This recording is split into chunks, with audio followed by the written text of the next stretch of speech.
Alright, welcome back to Flight Sim 2024, and finally welcome back to the Australia to South Africa tour that I started a while back in Flight Sim 2020.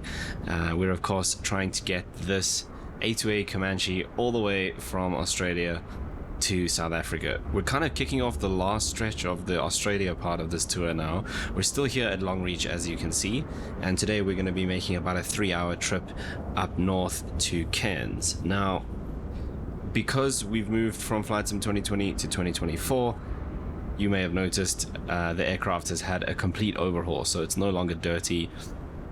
Engine's been overhauled, airframe's been checked and everything, so we're kind of starting from scratch with a not a new aircraft, but a brand new serviced aircraft, full of fuel, everything's working, and I kind of had to do that with the switch over to Flight Sim 2024.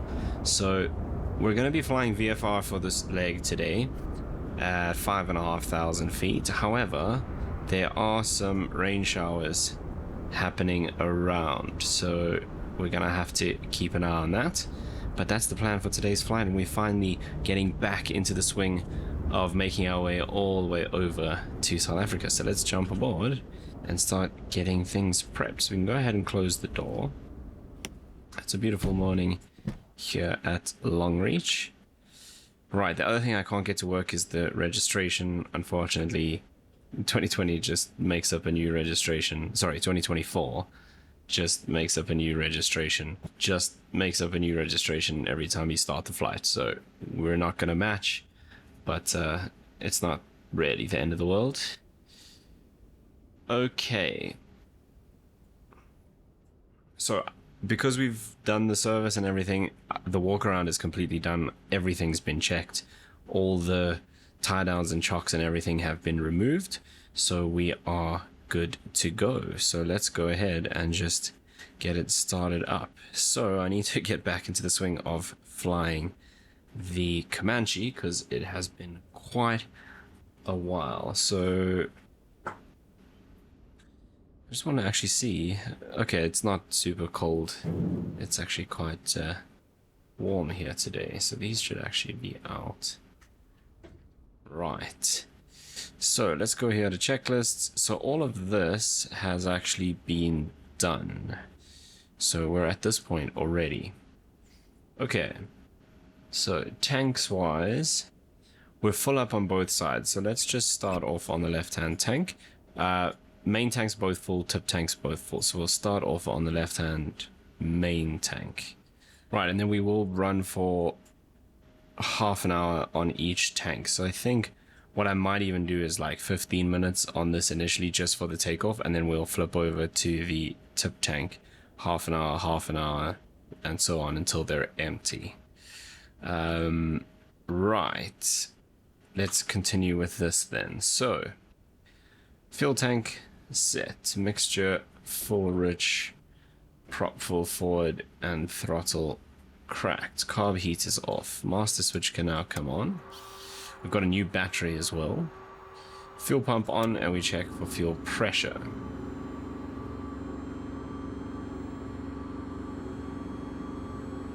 Okay, so that needle is coming up, so that's good. Fuel pump then comes off. Primo. Now we haven't run since the overhaul, so let's maybe give it like 5.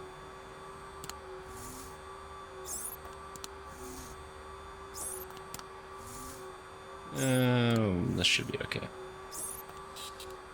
Right, that's done. Okay, mags to both. Prop area clear, which it is. And then just come back down here. We go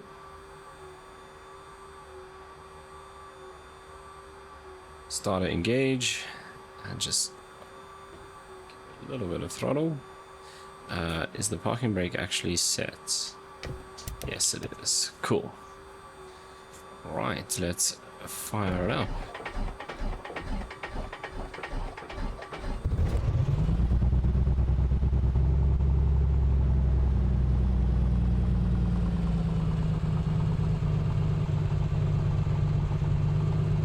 didn't sound all that amazing, but it is.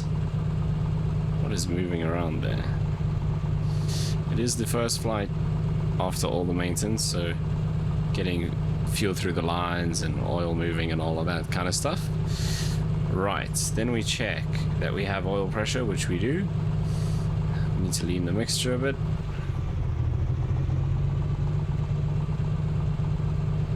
Okay, let's get our headphones on.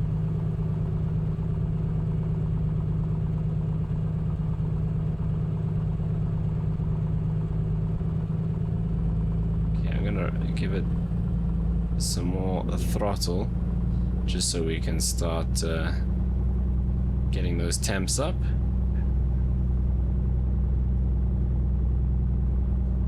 Okay, then before taxi we'll start getting everything set up. So primer's locked. We can now turn on the avionics master, make sure that our radios are on, make sure the sky is on.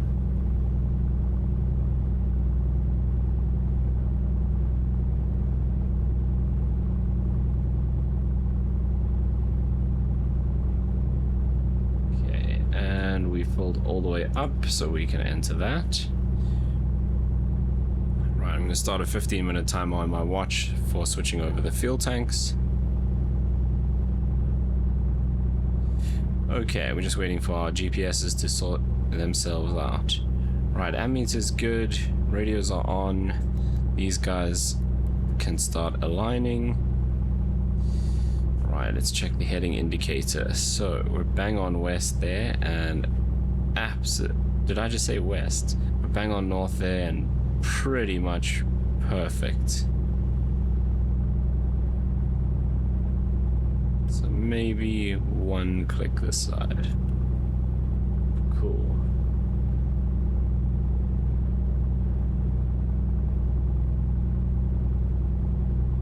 Yeah, this temperature is taking a while to come up. It does feel kind of rough, so keep an eye on that. Okay, that's done. Landing gear light is green, nav lights. Okay, let me bring that up so that I can double check. I'm actually just going to use it on my phone just so I can read it from here, which will be quicker.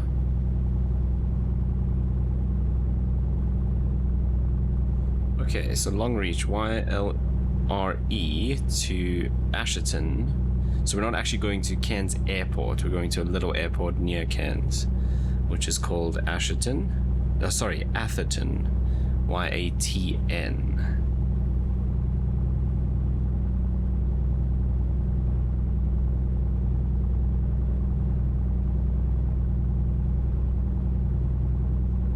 Okay, so we put in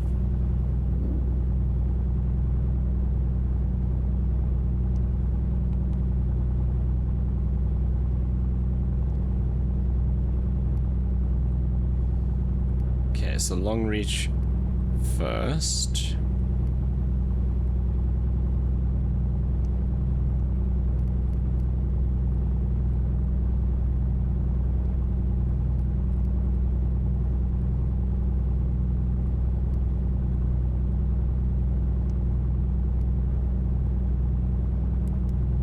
Okay, so from there we go to a waypoint called NSAB. So this is going to take quite a while because we've got a bunch to do here.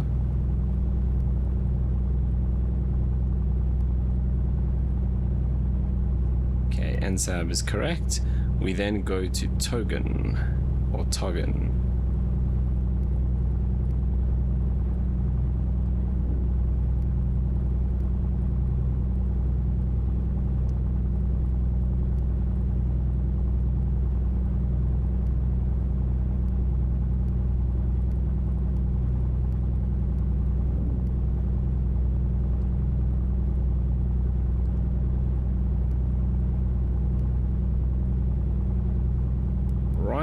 Then Townsville VOR, which is where's the code for that?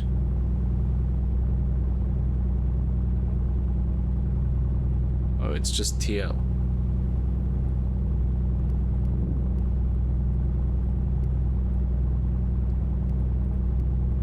So Townsville is like right on the coast, so we're kind of heading bang up north to the coast and then continuing along the coast close to Cairns. It's kind of inland from Cairns, Atherton. Okay, after Townsville we go to Carmen.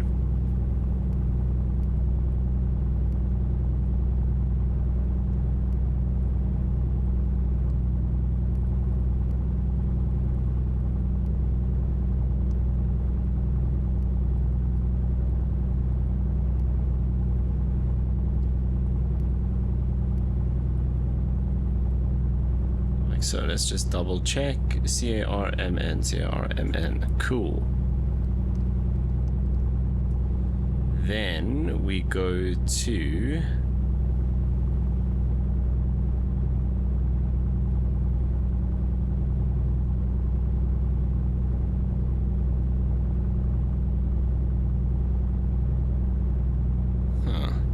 it looks like direct to Atherton from there. So let's just see.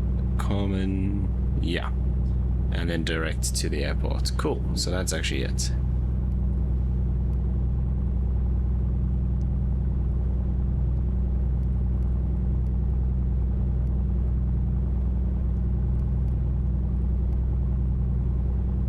Okay, so that's the route and everything set up, and we are ready to go.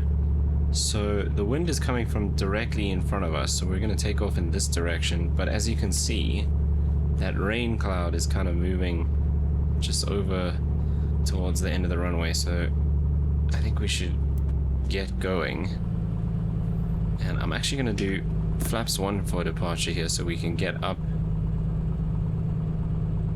nice and quick and get away before that rain becomes an issue for us. Just going to use my default squawk. We'll set this to on. All the lights can come on. We'll quickly do our run up over here.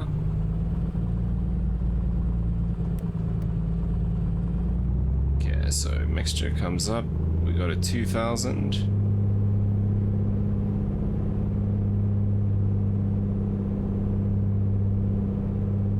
Okay, it's pretty much close enough. There we go. Right, everything is in the green. Looks good. Right, let's do mag checks. Wow, that's a big drop. About 200. That one's fine. So our left mag once again has an issue. This keeps happening, so yeah. We'll have to have it looked at. It's just been serviced, so we'll have that looked at again on the other side. But yeah, it's a problem that we keep having. Maybe I'm doing something wrong with the leaning of the mixture. Okay, let's check the carb heat gives us a mag drop, which it does. Okay, we'll cycle the prop.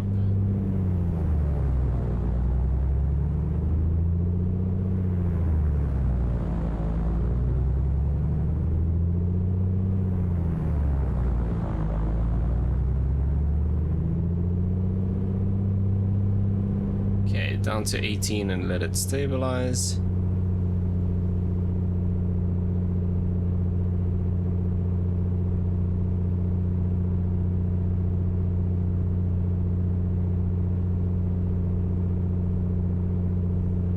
Okay, and then we should also just double check that, yeah, this is off.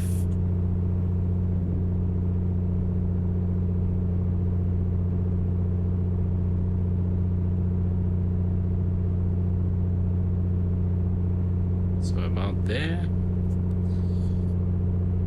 Alright, this can warm up so long.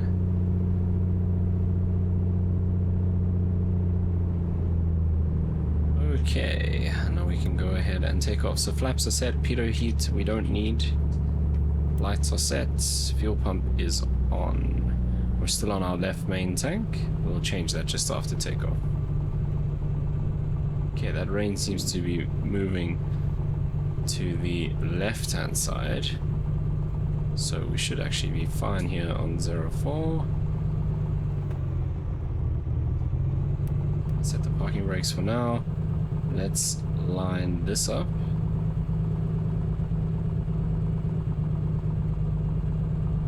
Our GPS doesn't seem to be picking up. Well, probably because we're bang on the runway. So we'll sort that out in just a bit. Otherwise I think we're good to go. Okay, so rotate at 85, climb out at about 105. Here we go.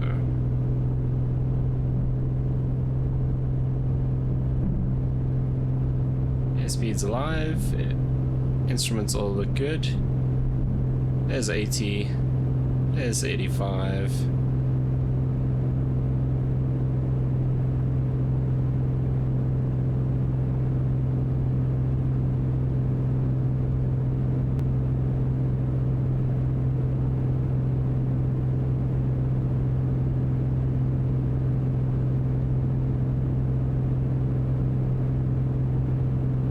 No more runway left, so gears coming up, flaps are coming up as well, and we should see that climb performance increase.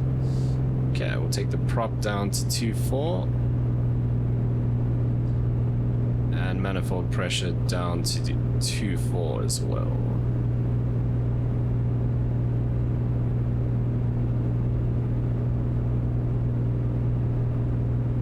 Right, very nice. We'll get it trimmed out here.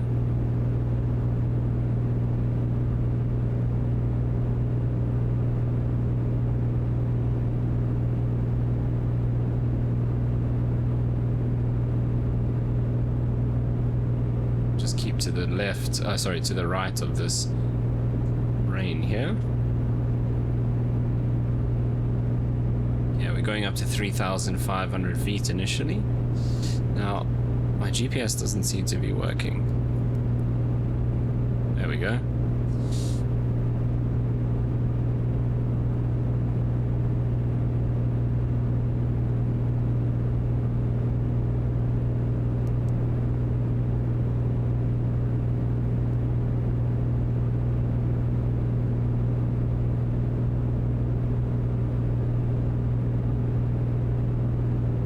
We want to set this to 022.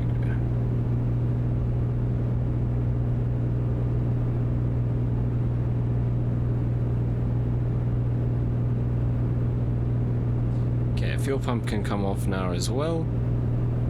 Let's get this so about there.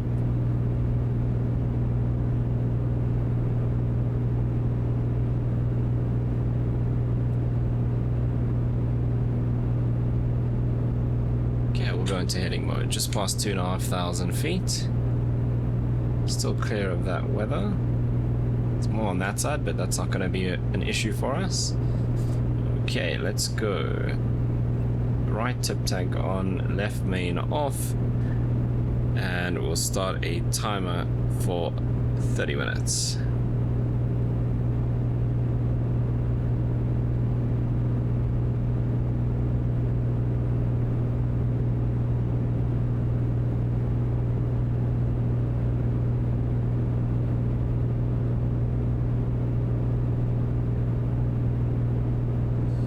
Let's go onto the GPS.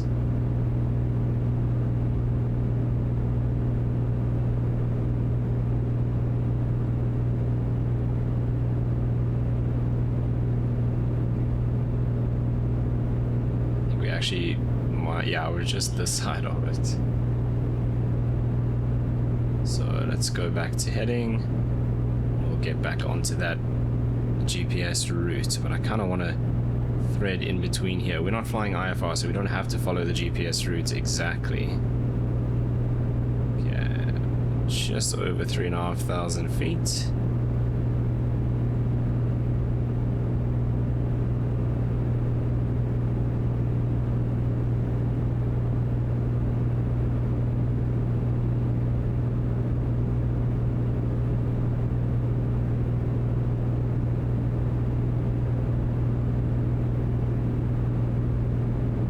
going to start picking up speed now that we're leveling off. So we're going to go down to our cruise at about 2000 RPM.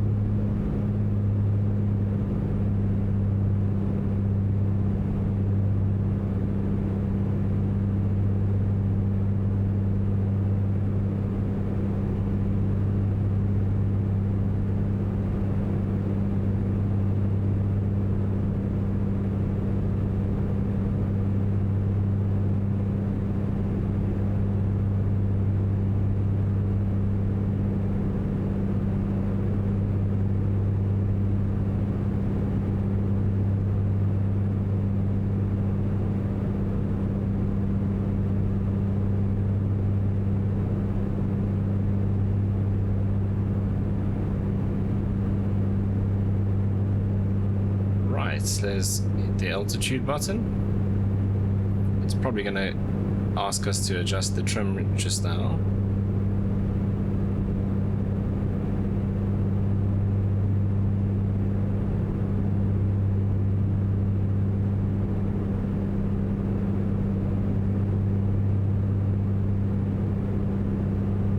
Okay, 022, so that is still good.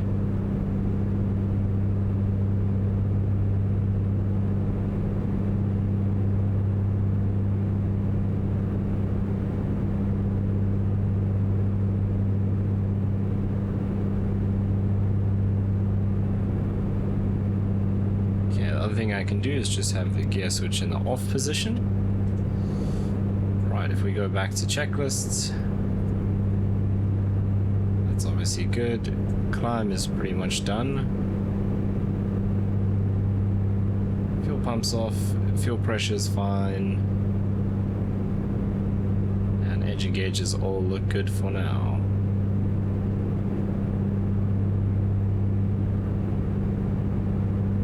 Slowly getting onto the GPS course.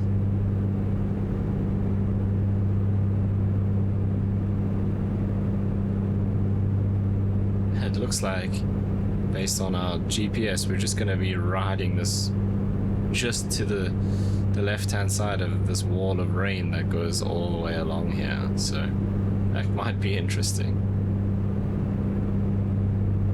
As you can see there, it kind of starts sticking out, so we might have to miss some rain clouds over there.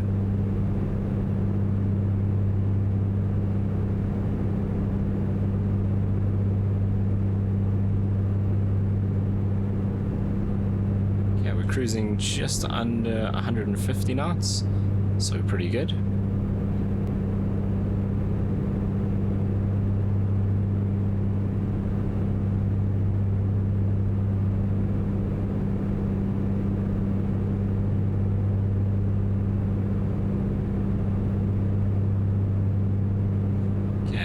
Just under an hour to our first waypoint, it seems.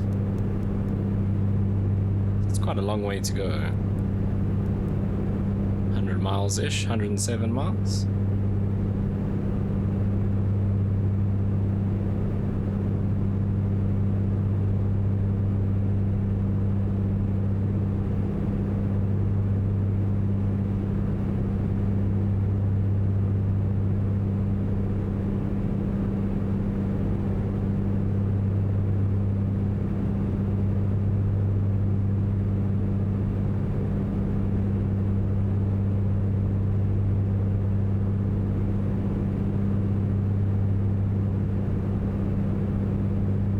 So in this series, I try to make sure we see some animals from each region and some landmarks as well. So in Australia, we've seen kangaroos, we've seen saltwater crocodiles,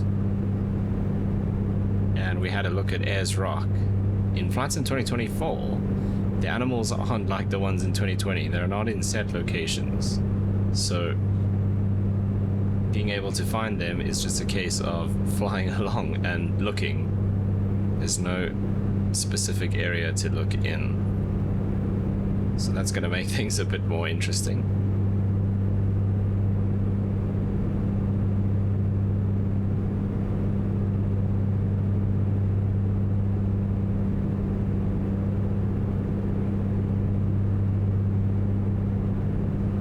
looks like I might have to just deviate a little bit from the route here to stay out of this weather.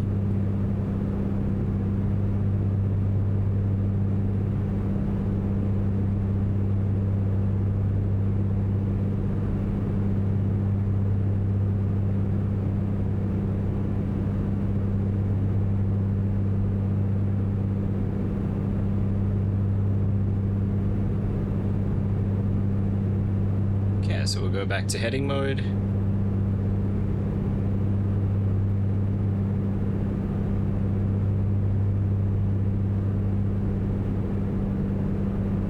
At this point we can probably turn off the landing lights, keep the strobes on obviously.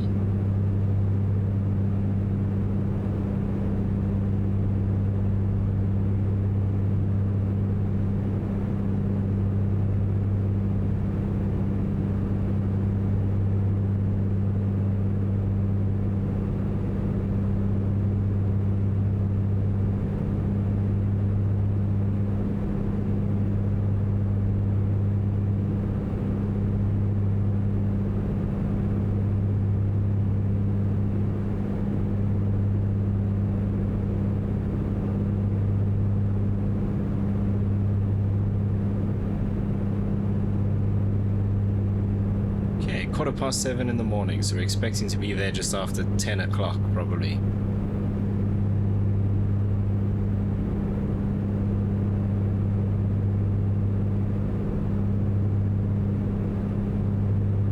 And we'll have one more Australian leg and then we're crossing into Papua New Guinea. And there we're going to be battling rain and cloudy weather a lot, I think.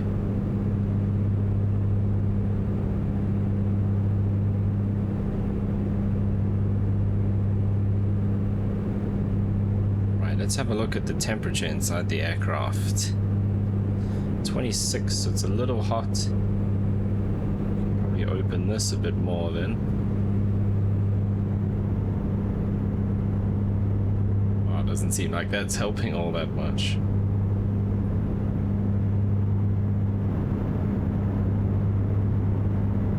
See, the air outside is hot already.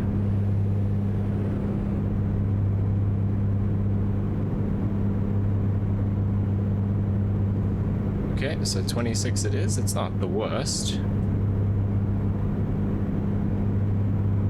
Right, we're kind of past that rain now.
Just keep an eye on this. It's still already starting to close up.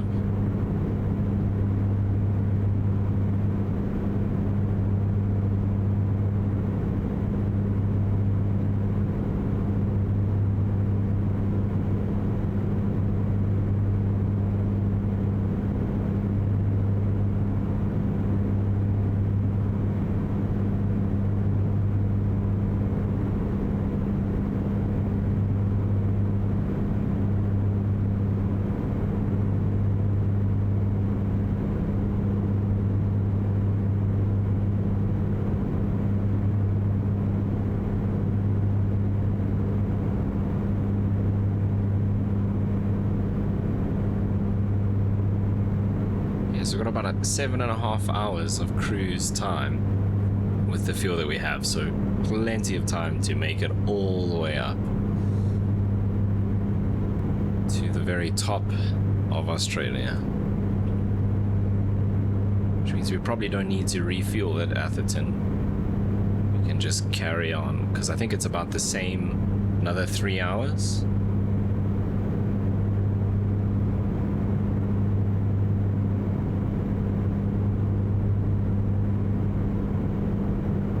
But that'll obviously be in the next video.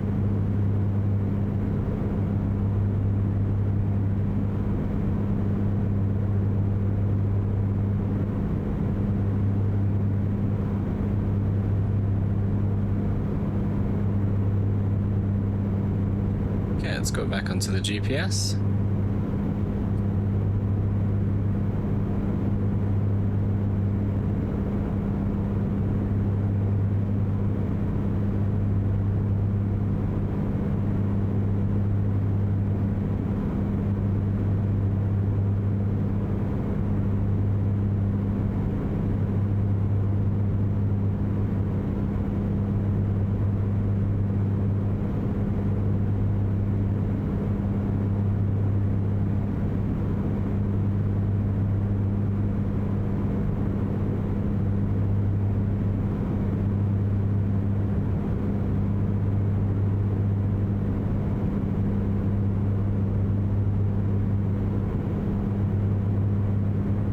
Okay, so now we're just going to cruise along for probably the next 2 hours, maybe 2.5 hours.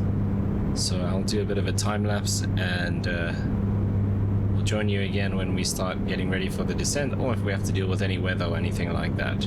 So what I am going to do so that we can cruise along without me having to interrupt it is I'm going to just turn on both of the tip tanks so we can use all of that fuel.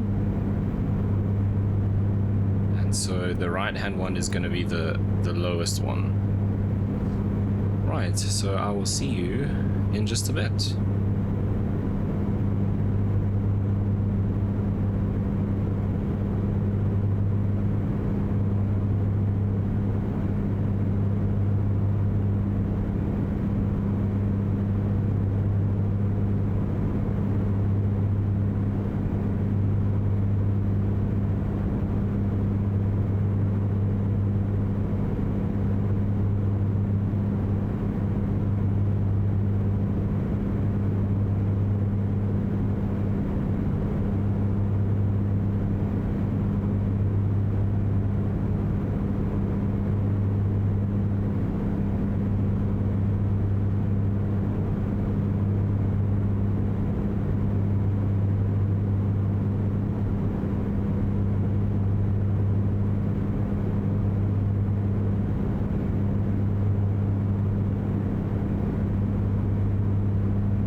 Right, so as you can see, we are going to need to descend because of the clouds. So let's just do that.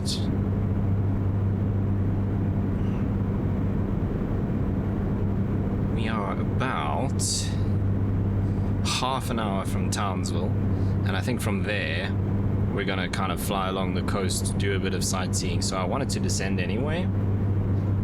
So I think we'll go all the way down to 1500 because we need to stay below this weather. And it looks like we might actually end up having a bit of a difficult task doing that. So let's hope it doesn't get too bad.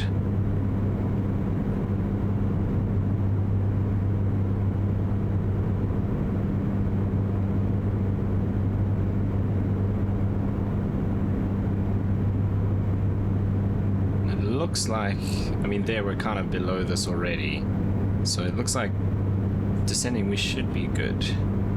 Is that an airstrip there? Yeah, it is.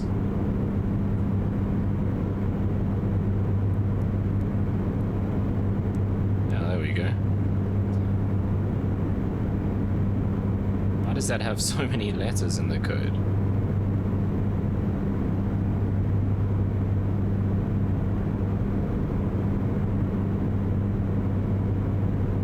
Okay, otherwise everything's looking good.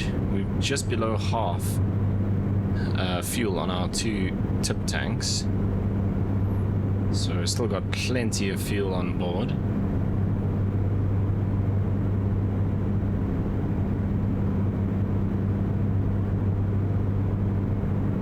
And I'm not too stressed about descending to 1500 because we're heading to the coast anyway.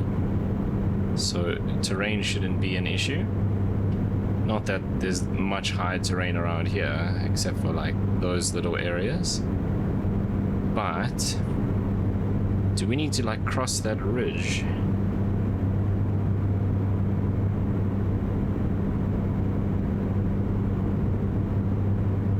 Okay, highest point on our path here looks like 2,000 feet, but it's further to the right where we're heading, so we might need to climb a bit over that terrain. Oh, that airport with all the letters then must be a helipad in there somewhere. This is the actual airport with the right amount of letters. Okay, we're at 2,500 now.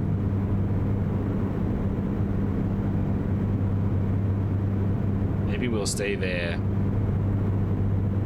I mean, we're below 3,000, so we don't have to be odd. We'll stay at 2.5 for now, because that terrain might become an issue.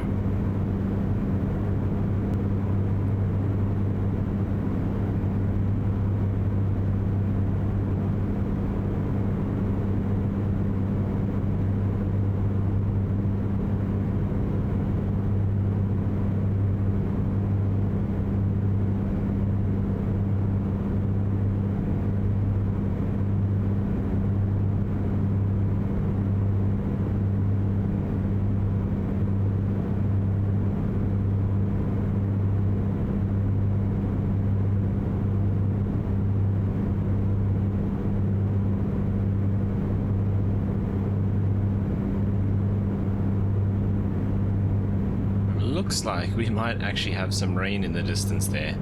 Like those clouds are kind of dark, but just on the horizon, I don't know if it's just the clouds and the shadows making it look like that, but it looks like there might be some rain out there.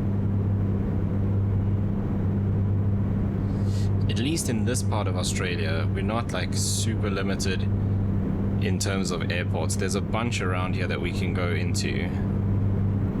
So that one we just passed is Charters Towers, and then off to our left, we can't see it on the GPS. If I zoom out, yeah, there it is there. So that is Benning Field. We've got obviously Townsville itself, which is a big commercial airport, so we'd rather not go there if we can avoid it. There's a tiny little strip, it seems, close to that called AIRAC, but that looks very small. And then between there and Cairns there's a few as well, so we've got some options if we have to turn around, but it looks like we should be okay.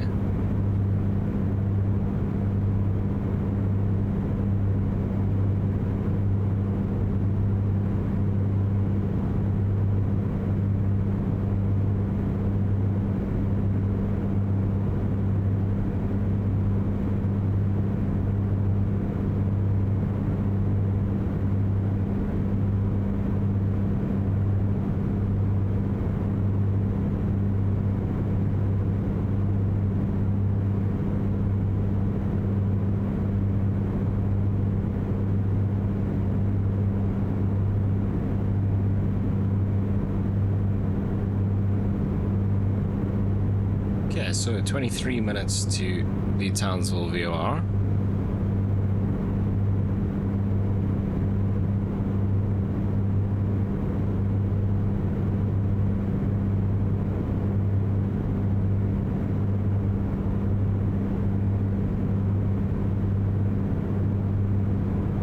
Right, we're looking at about 6 hours endurance still. So that's really good. This aircraft's got a pretty impressive range. Right, what we do need to do probably is align this. So we're right on 2.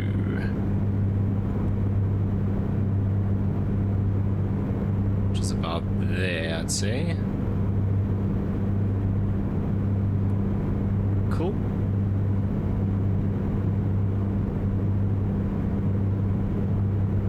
Everything looks and sounds good.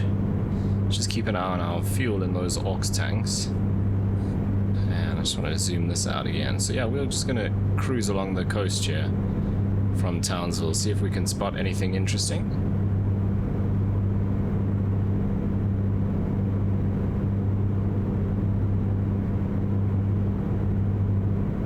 Let's maybe look at our temperature. Down to 23, which is perfect.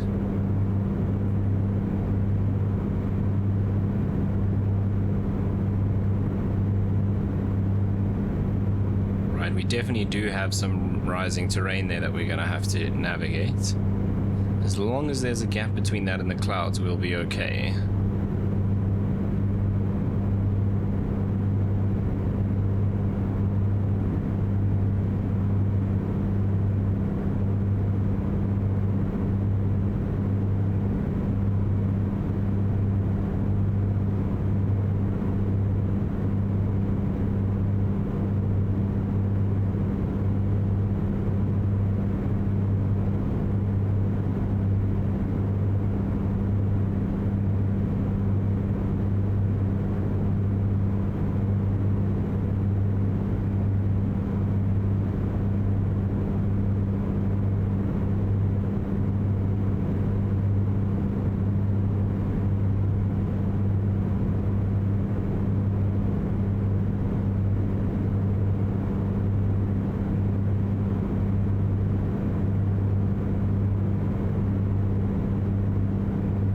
Look at those clouds just above the hills.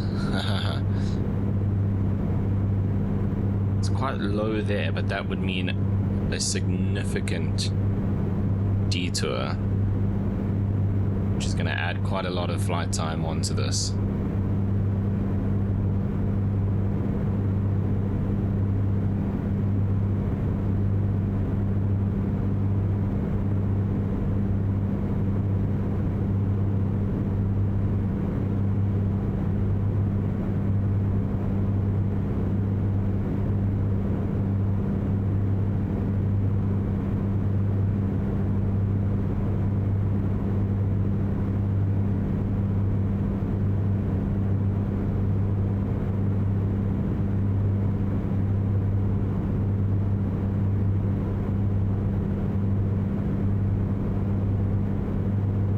Head up that way and look for a gap. It means we miss Townsville, the town.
we do clear these mountains, we can go down to 1500 like I originally planned.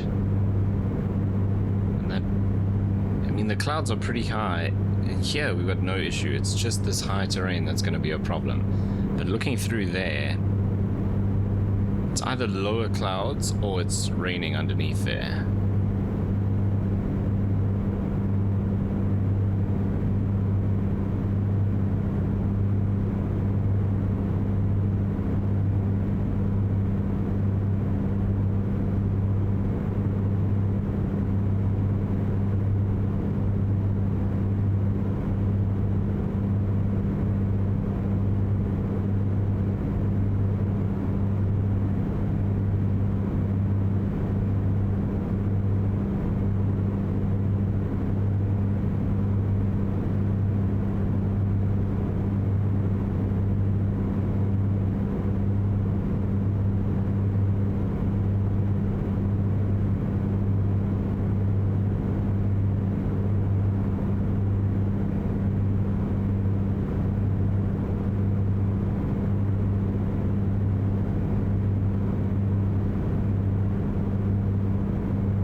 We've been going for. So we've been going for just over 2 hours, and we still got 6 hours endurance reported. That is crazy.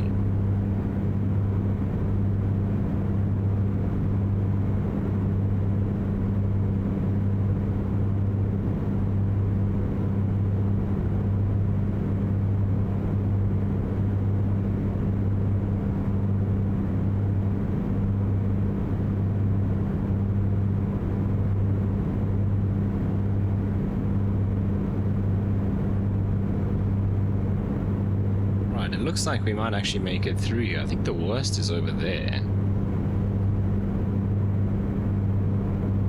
It does kind of look like we're aiming for the highest point, so I might just move off to the left in a bit.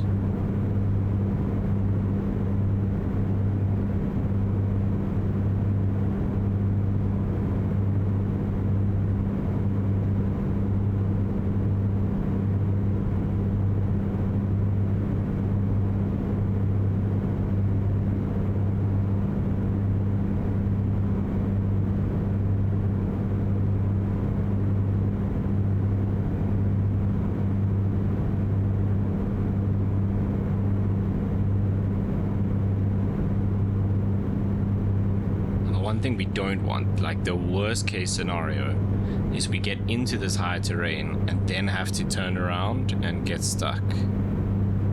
So as soon as we're into this stuff, if it looks bad in front, we're turning out sooner rather than later.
Okay, we're into the high terrain now. I'm going to deviate a bit to the left. Let's go through there and there.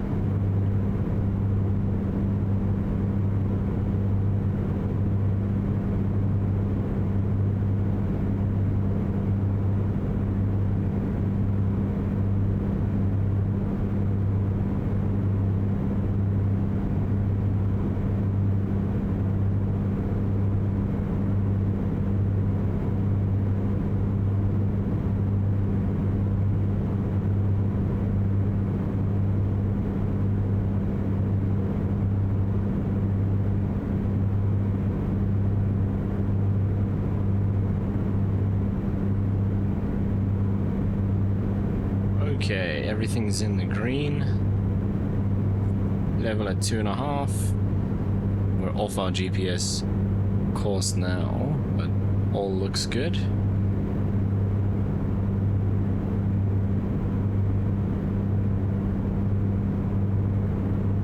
I'm trying to decide now. I think I'm actually just seeing the ocean there and not like a layer of rain. I think we're just that close to the coast now.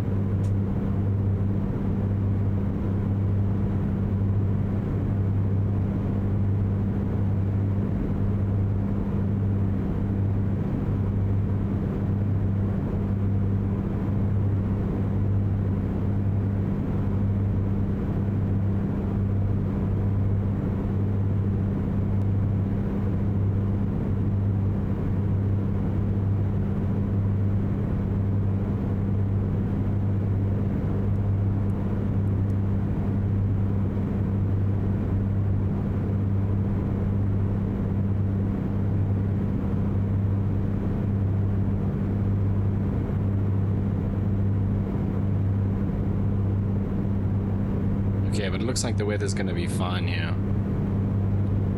The clouds are a little closer, you can see that for sure.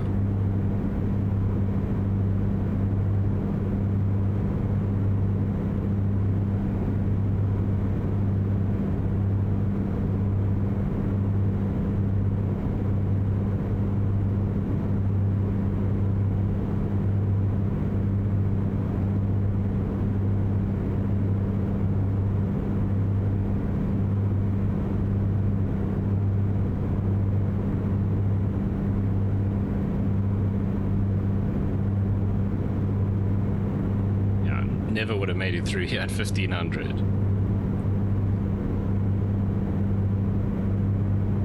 But once we get to the coast, we can go a bit lower.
So now I don't think we're seeing the ocean. So this must be this big dam over here, which just says Ross. So it seems like it's the Ross River. I don't know if it's just the Ross Dam as well. It's like a big power station or something at the base there. Maybe it's hydro from the dam?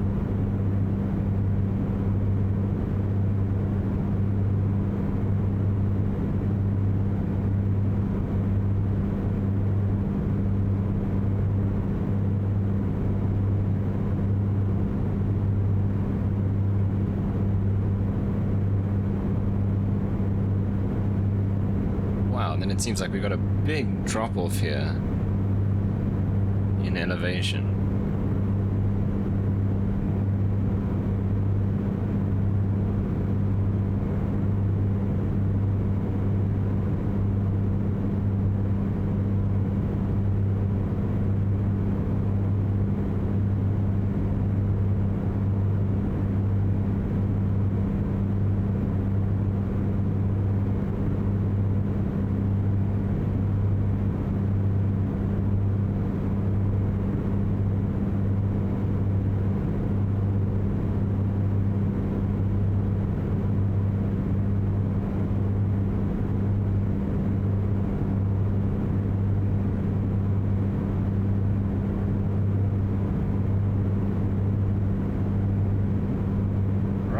we go. I wonder what that little building is on the left there.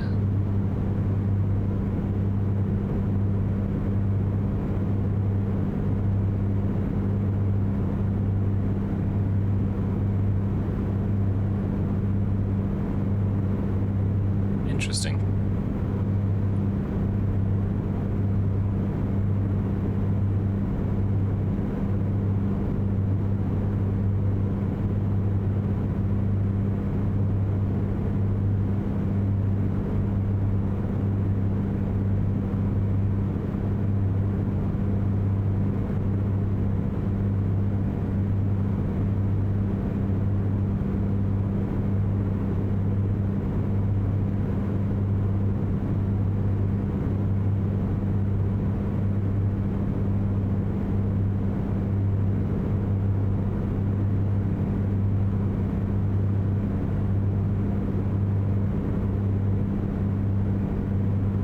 One thing I don't know about Flight Sim 24 is if there's any aquatic animals, so whales, dolphins, sharks, that kind of thing. Because I haven't actually done much flying over the water, particularly near the coast. So it might be a good idea to actually try that. So I think we're going to go down to 1500. And we'll fly along the coast and see if we can spot anything like that.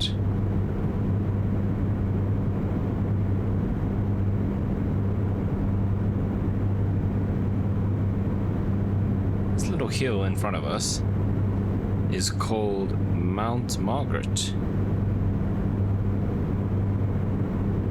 Very cool.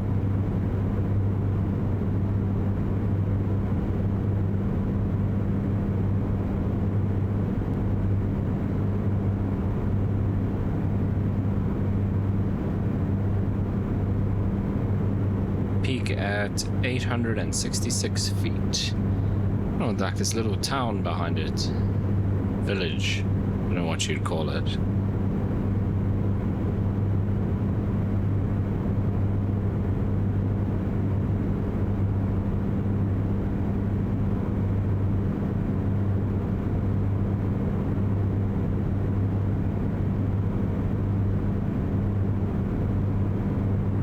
Looks like some sort of compound thing.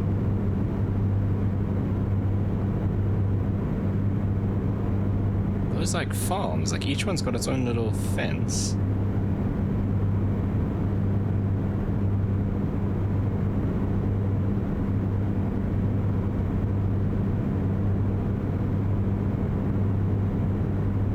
Huh.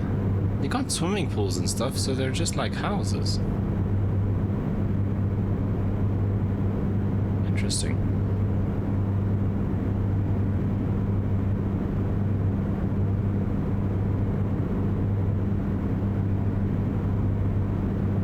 Okay, so Townsville itself is over there. Yeah, here's more of it. I think it's just houses.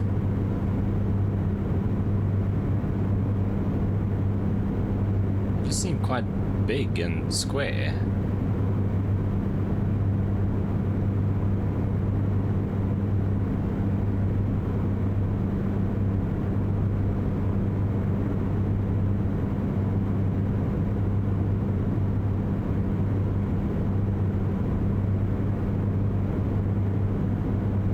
Let's go down to 1,000.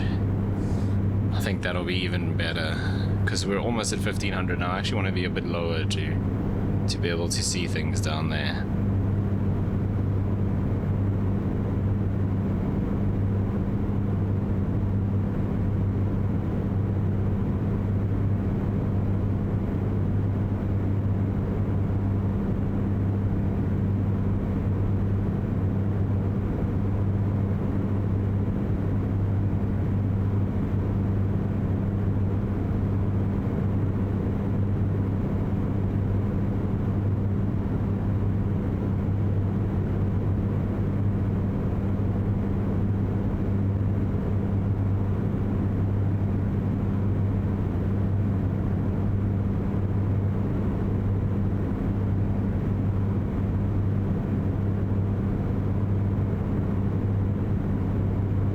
kind of just head along the coast, see if we can spot any animals in the ocean. I haven't seen anything about there being aquatic animals, so maybe not. It'd be weird though to like have so many detailed land animals and not have like at least whales or something.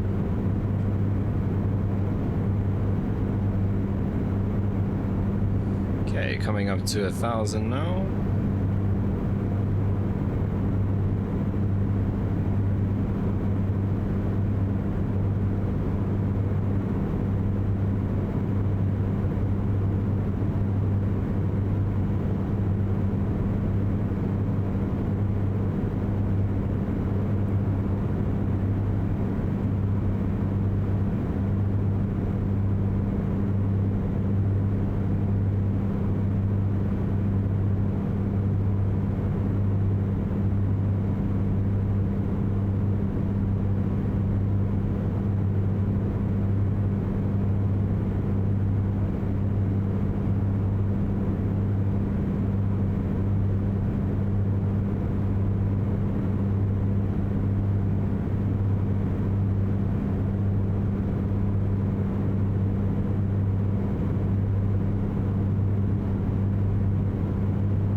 Must be like some sort of water treatment or maybe even like a fish farm or something.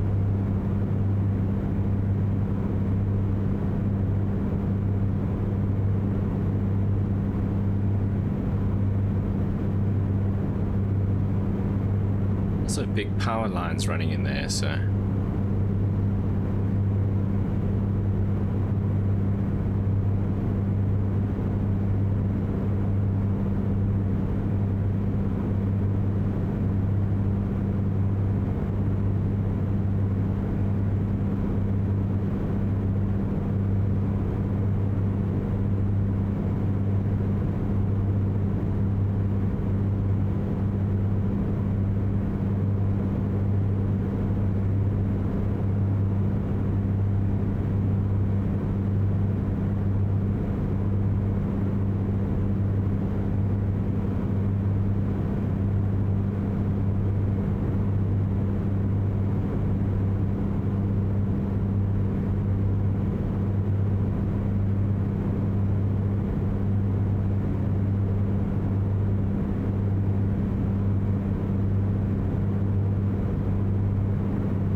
our tip tanks are starting to run dry. So we're below a quarter. We're almost on empty. So I think at this point we're gonna switch over to the mains. So what I'm gonna do is run 15 minutes on the right tank so that we match there, and then we'll switch and do half an hour, half an hour. So I'm gonna go to right main, left tip tank off, and start a timer for 15 minutes.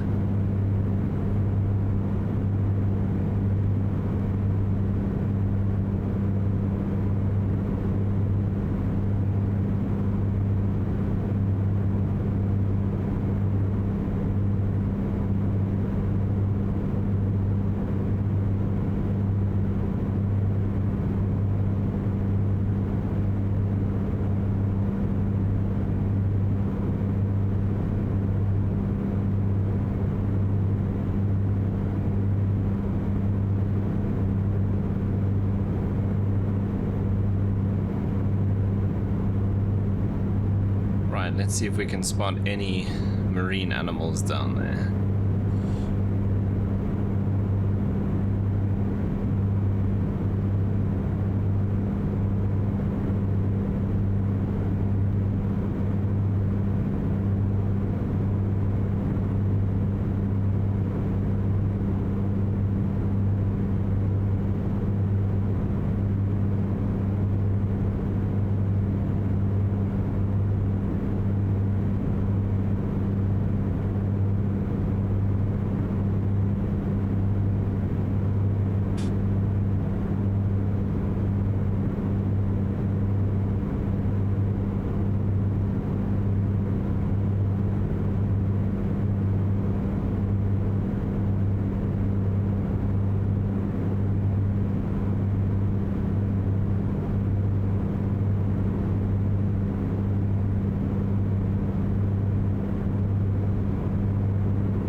really weird if there aren't any marine animals. We even had whales and dolphins in like FSX. Yes, okay, they didn't like freely move around. They were pretty much in the same place, but they would swim along and jump out of the water. So it'd be very strange if we don't have anything. I can't find anything about there being marine life in Flight Sim. I also still have yet to see any of the ships that they said we have. I've got the ship traffic set to its highest setting. I've never ever seen a ship.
still trying to read up to see if there's anything. I'm not finding a single thing. I feel like if there were, they'd be on one of the photography challenges. So it's looking unlikely.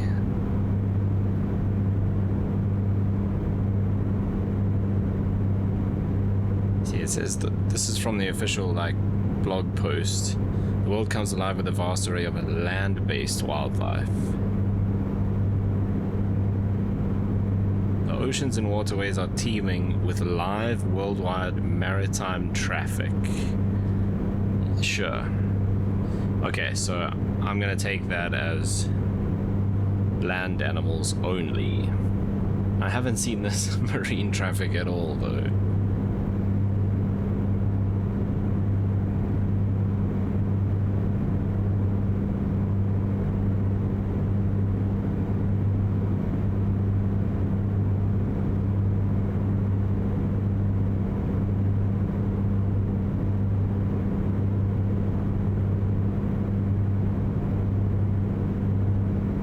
used to actually have an app on my phone where you could see all the ships.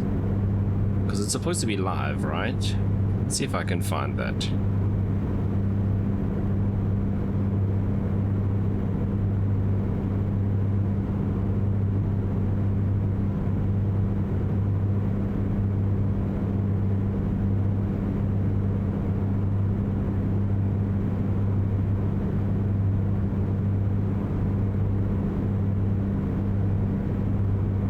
We're actually not too far. We're coming up to Cameron now.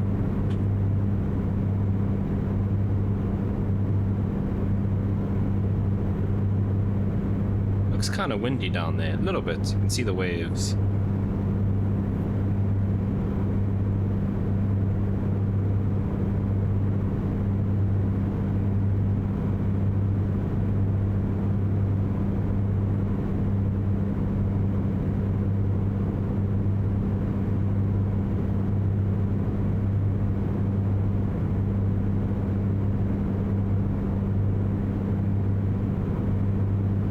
The amount of ships in the ocean is just ridiculous.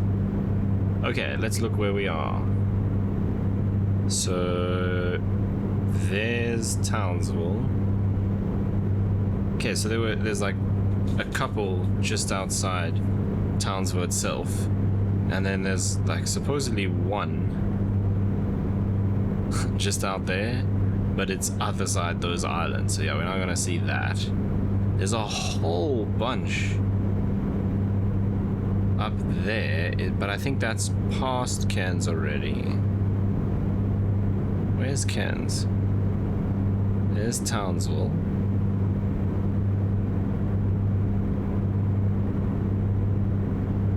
Yeah, but they're all quite far off the coast, so maybe that's the issue.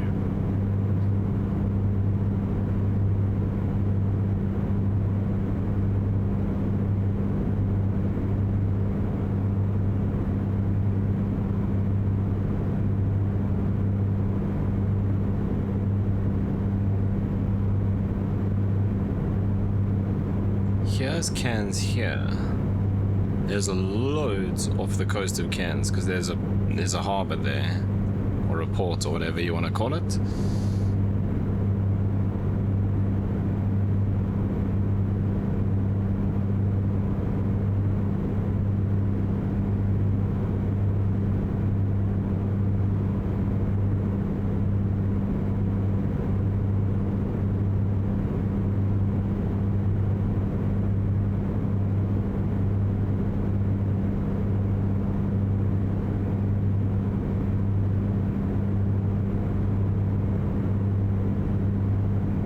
Yeah, we'll have to keep an eye on that more when we go a little further out to sea, which we're not doing today.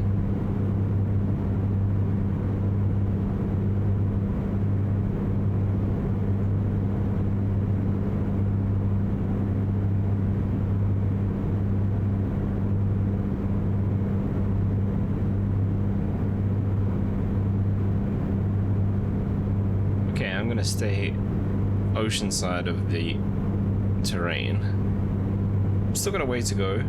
It's still about 40 minutes. Cameron was our last waypoint, but it's still a good like 100 miles from here.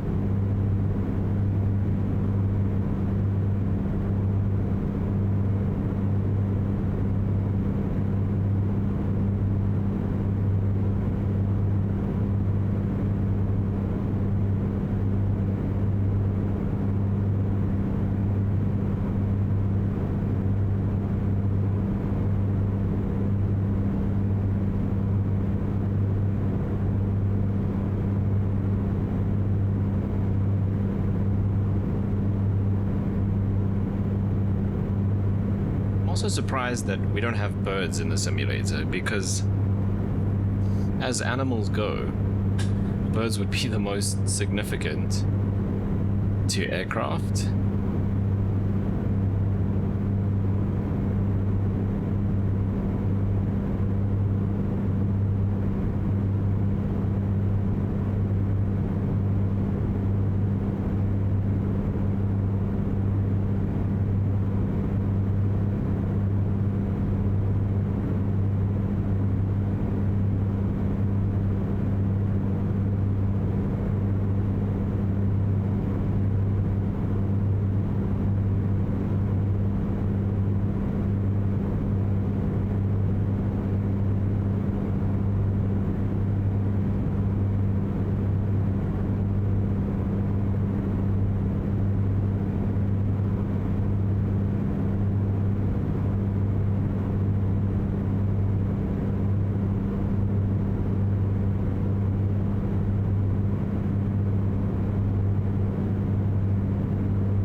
Because I mean, in reality, these forests here would just be full of birds.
There's our 15 minutes up, so this should be kind of similar to that. I feel like we've used more on that side actually, probably because we used that for takeoff. We were running a higher power, use it for takeoff and climb, so we were running a much higher power setting. But it's not the end of the world. Let's go and switch over to left main.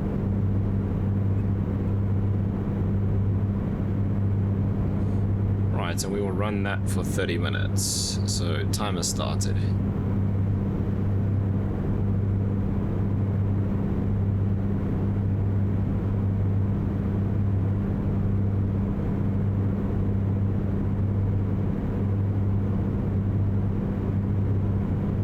This little town here is called Forest Beach.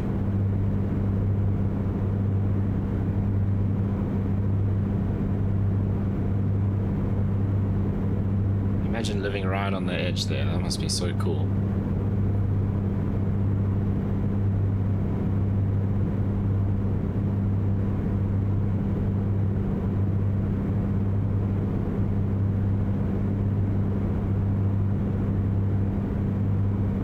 Tennis court.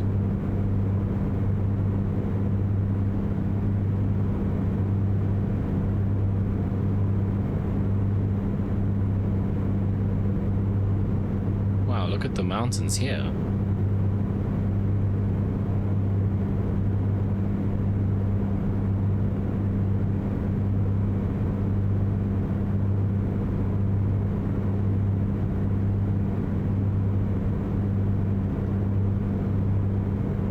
So this is actually an island. We're actually going to go right in between.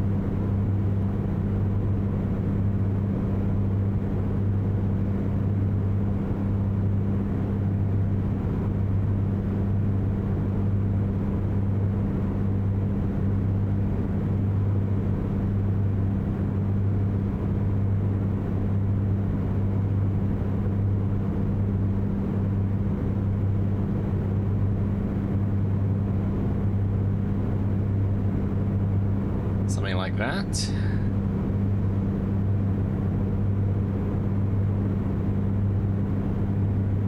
This is all looking like farmland here. Lots of options if we were to have an engine failure at this point.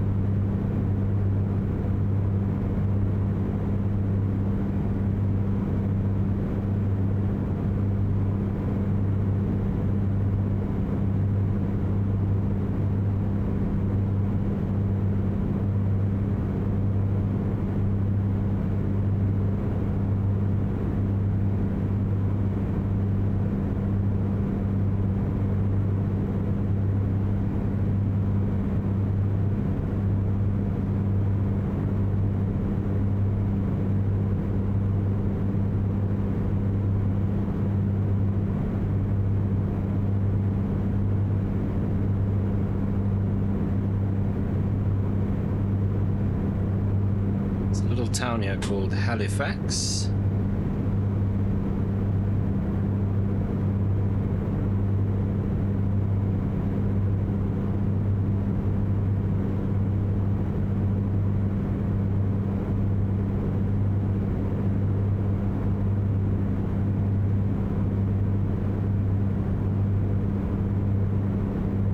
thought it was a boat on the river. It's a bridge.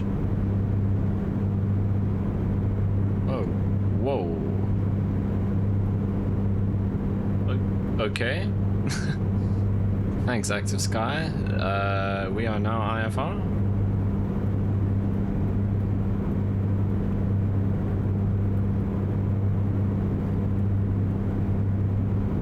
Okay, so that is a little annoying. In fact, it's quite a lot annoying.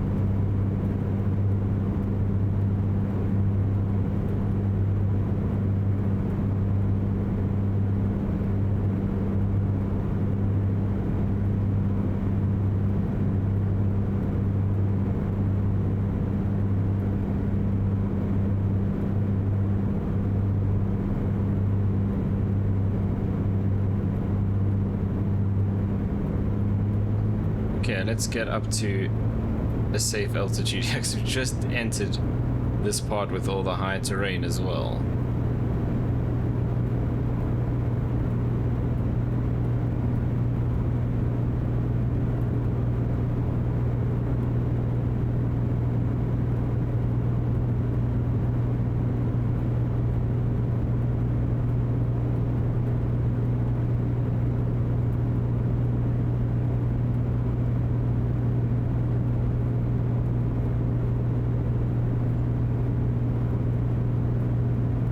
MSA for this section is 5,100. Top of those peaks are below 4,000 feet. So let's go to 5.5. Which was actually our filed cruise if we were going to do IFR.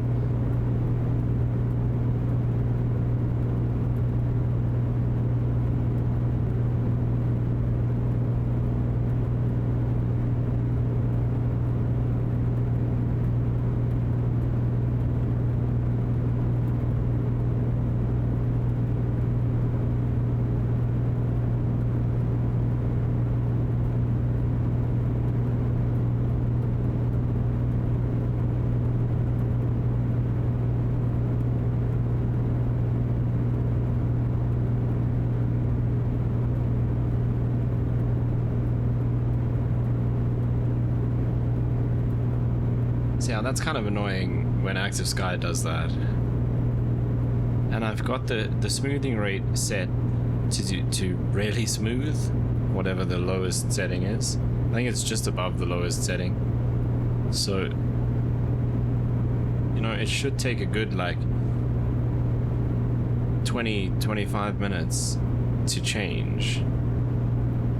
But yeah, anyway, so it looks like we may need to do an instrument arrival into Atherton. It does have, I think they might be RNAVs though. They probably are going to be RNAVs, to be honest.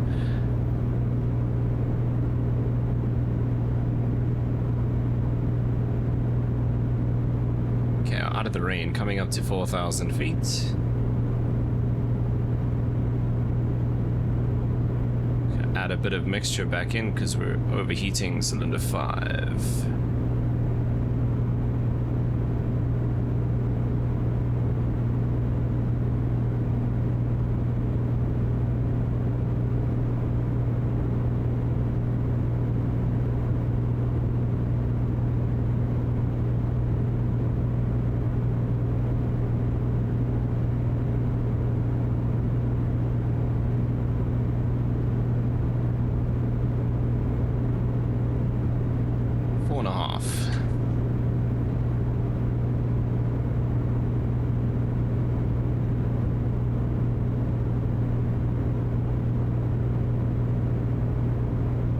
Watch the clouds all disappear now as we get up here.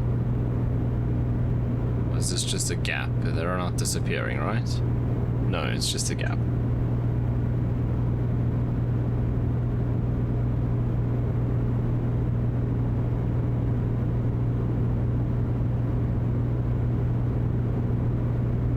Ooh, Atherton has no instrument arrivals.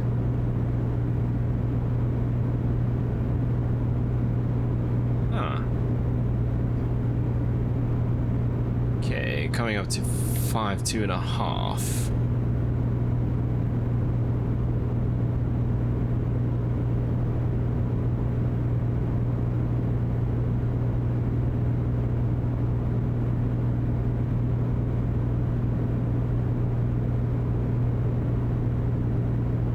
I think I need to play around with some of my active sky settings, because that is a little bit oh geez, I'm passing 5.5, yeah, looking around.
Okay, so Atherton has no instrument arrivals. We then have Innisfail Mundu, which is just southeast of Atherton, which has instrument approaches, and so does Mariba, which is kind of just north of Atherton. Let's see what that one has. It's a lot closer to where we actually wanted to end up.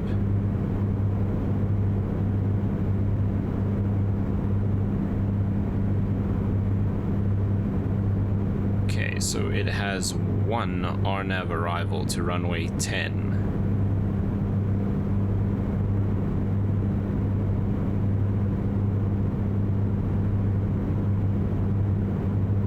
Okay, so not a massive selection.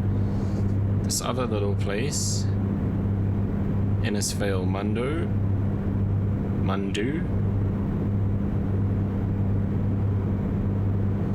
It has one RNAV to runway 32.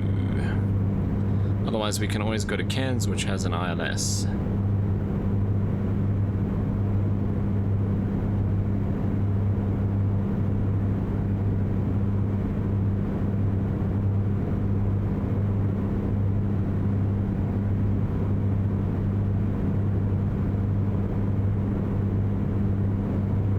Okay, let's look at the RNAV for Mariba.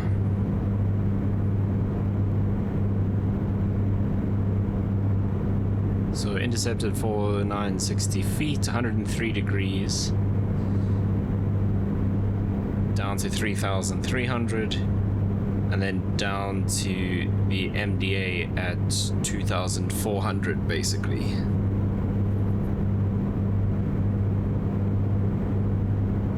At 2,400, I don't think we're going to see the runway. So let's look at Mundu's minimums.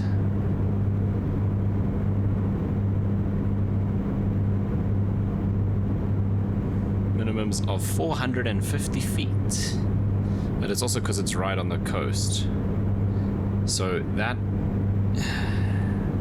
that's more doable. So I think we're gonna go there. So the code is YIFL.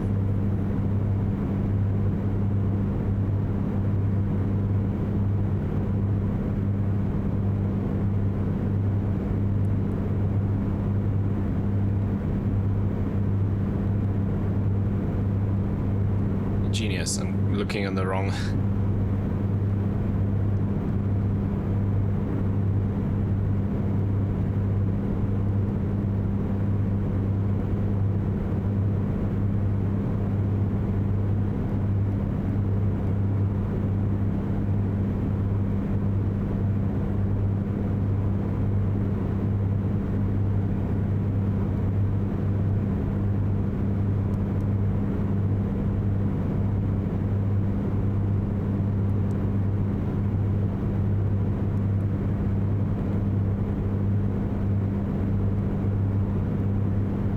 So actually, maybe what I should do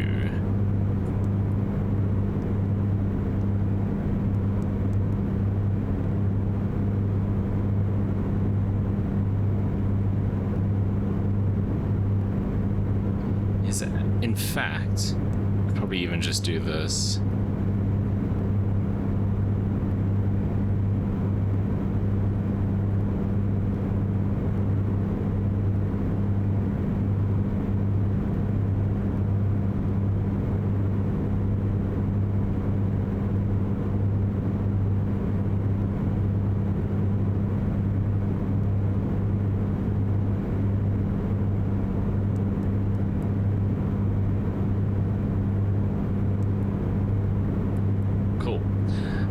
So on F32,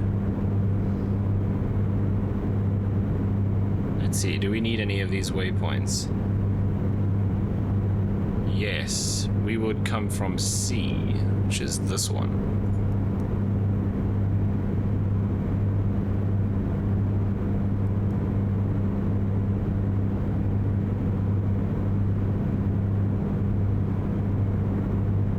Desired track of 354.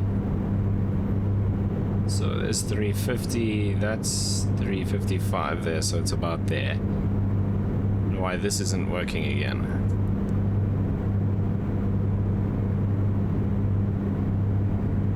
That's weird.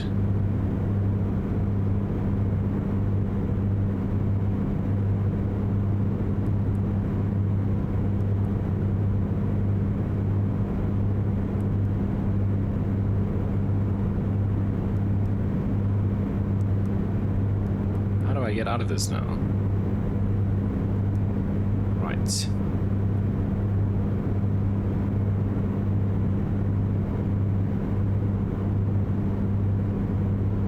Okay, let's try this again.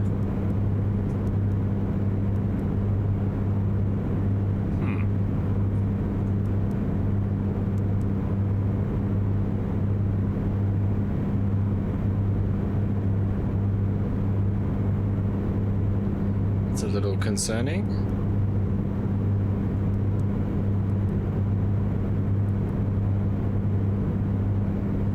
Right, we're 10-11 minutes out from that first waypoint, and at that point we need to be at 5,000 feet, which is pretty easy because we're already at 5.5.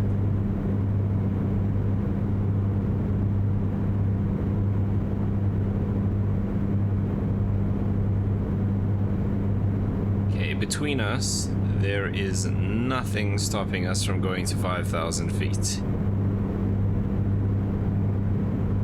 But we still have quite a way to go. We're still 24 miles out.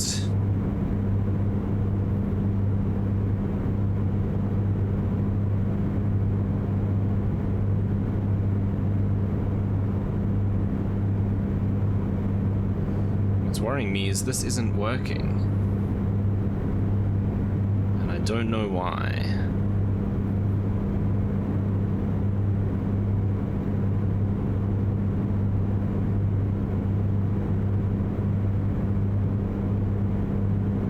Okay, this isn't gonna solve the issue, but it's something we need to do anyway.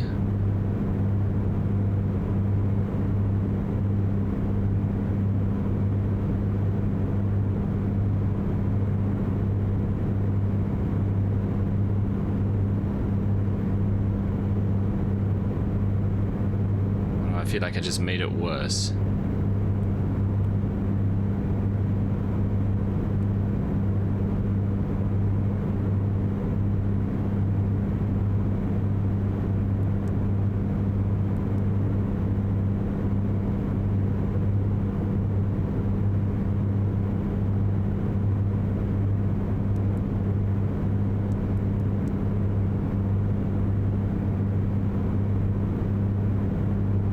This is not working at all.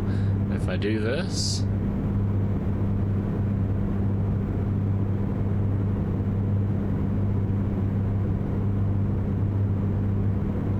Huh, this is gonna be interesting.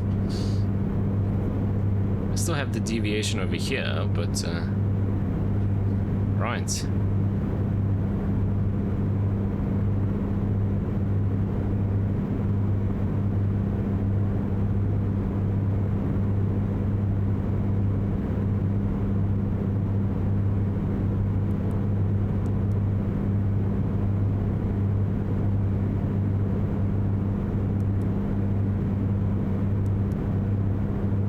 doing that earlier actually fixed it.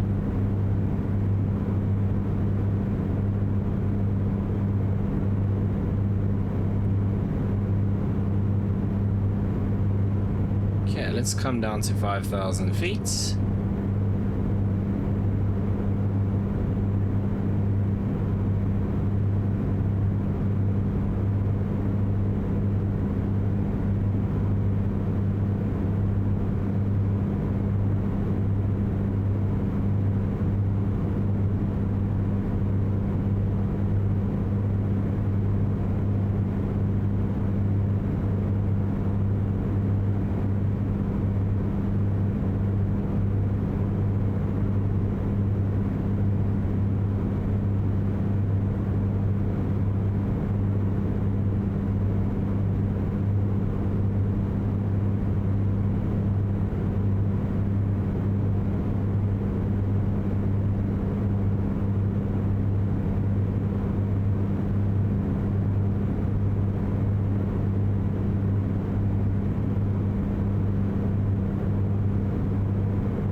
Okay, so at C we need to be at 5,000. The next waypoint, let's actually open it here. At I, 3,720 feet, so call it 3,700-ish. At F, we need to be at 2,130 22 so we should actually probably round up. So 22, and then we go down to the MDA of 450 feet Barrow. No radio altimeter in this aircraft, so we're just gonna have to keep an eye on that over here.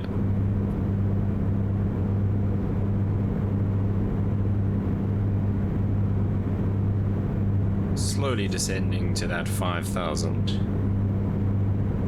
Okay, if we go mist, it's straight ahead 314 degrees.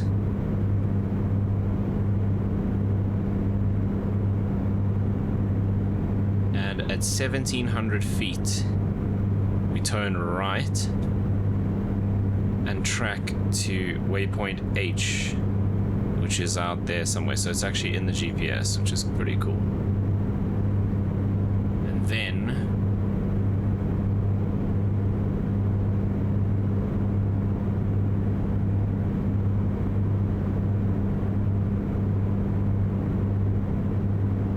so up until point H, not above 4,500, and after H we fly 127 degrees and climb to 5,000.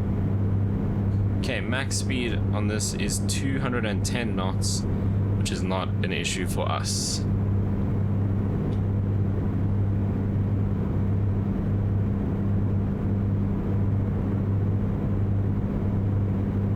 Right, I don't think I've ever done an RNAV in the Comanche, so this is going to be interesting. Okay, temperature check, we're at 22, so that's fine.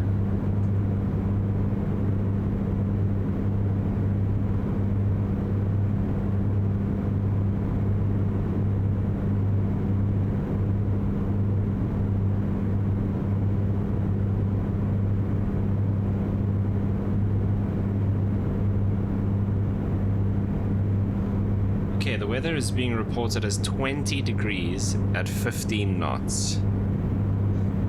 Broken at 2,300 feet and overcast at 3,000 with heavy rain. 28 degrees on the ground. Heavy rain. But with the ceiling at 3,000 we should be okay. But let me just check that wind.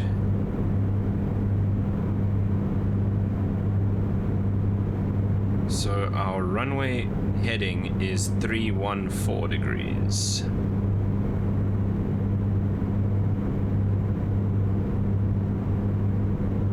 Okay, so wind 020, 15 knots, 314 degrees runway heading, which gives us a 14 knot right crosswind.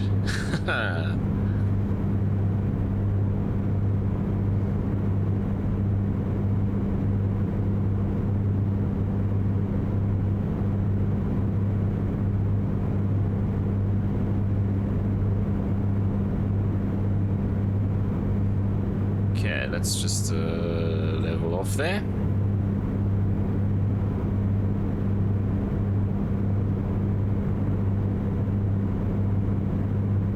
What's the crosswind limit of this aircraft? Max 15 knots, so we're 1 knot under.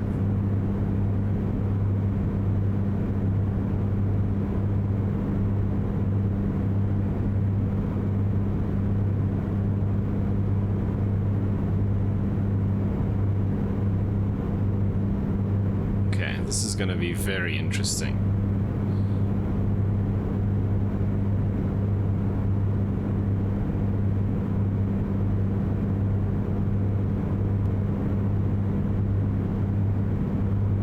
Okay, I actually want to start slowing down here.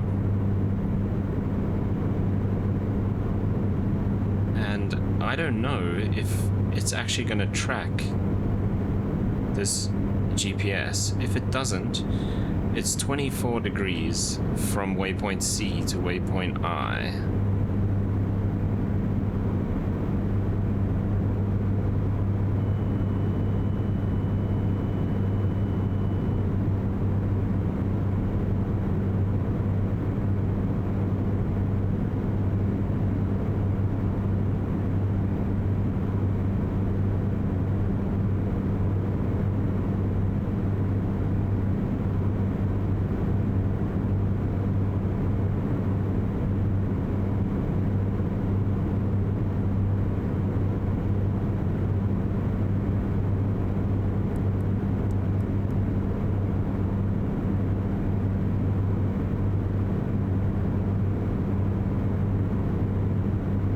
Okay, 2 seconds. Does not appear to be tracking.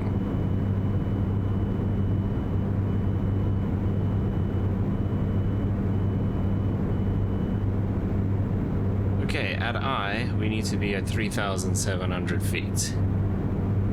So let's disengage this.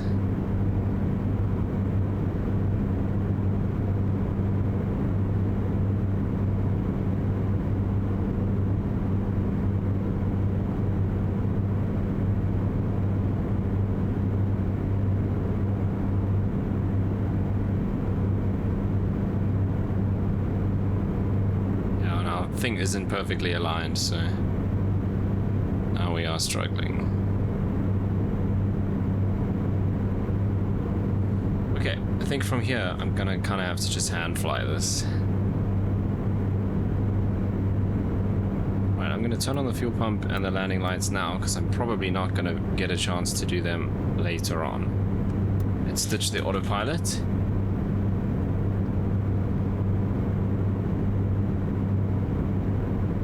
Gonna do it nice and slow so we have time to do things here. Okay, prop's gonna come full forward, mixture's gonna come full forward as well, and we are very, very high.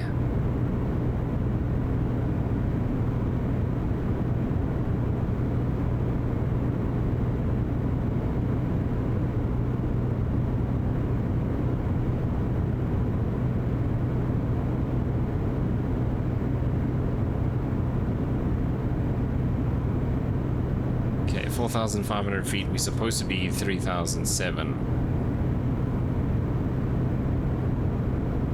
Okay, next is going to be a right turn to 314 degrees.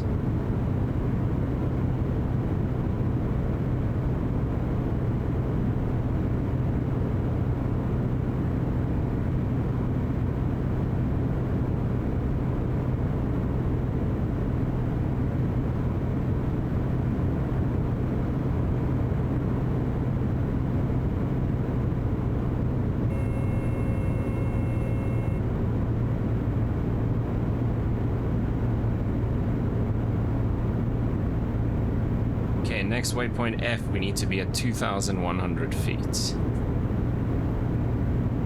Okay, I don't want to descend that quickly. That horn is just the gear horn because I'm throttling back.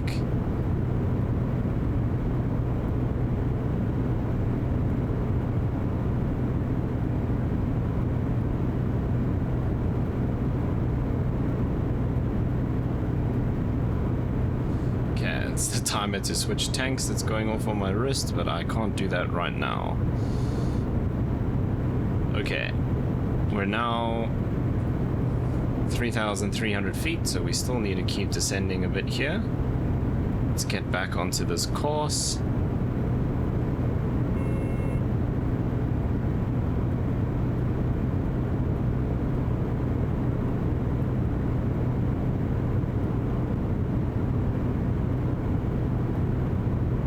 Okay, 2,100 feet, or we'll call it 2,200 feet.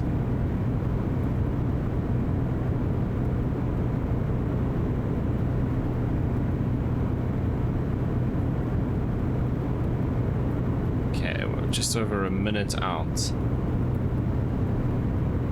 we can descend a little bit slower.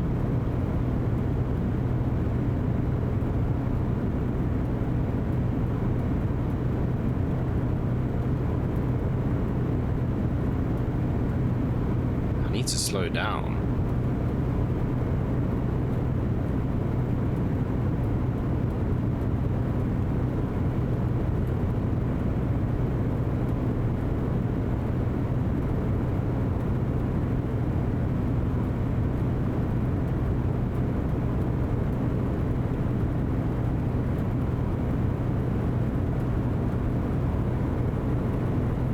Rain is intense.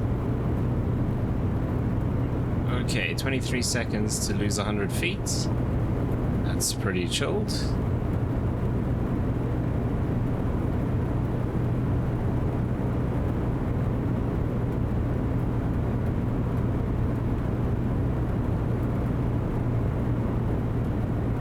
Okay, we're pretty good here. I'm in the white arc, so let's get flaps 1. I'm actually going to do gear down now as well while I can. Okay, next waypoint H is the go around waypoint. So now we can descend to our minimums of 450.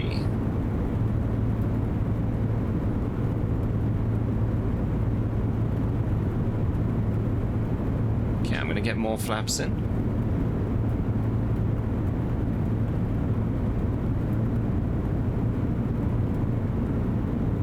Descending way too quickly, yeah.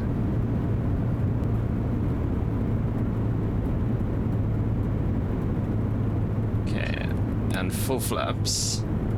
Now we just keep the speed up, keep the descent rate, keep us on. I'm looking at the GPS because I don't have a actual course indicator.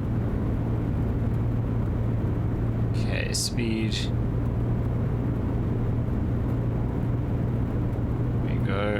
Let's try and get it trimmed out close to that descent rate. And we're a little bit right of course now. The wind is definitely there.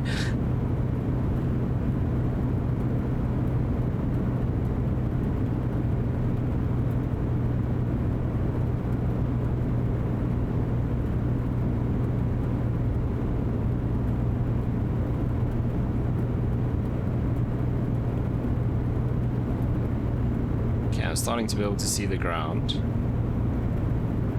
so that's going to help a lot. Speed's coming up.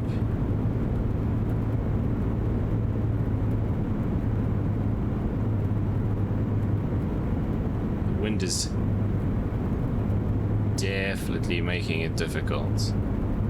Okay, we're coming up to 1,000 feet now, and we're 2 miles out.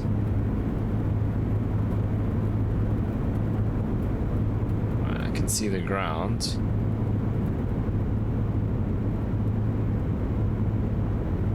I don't think we're gonna see the runway here. We just cleared this patch of rain.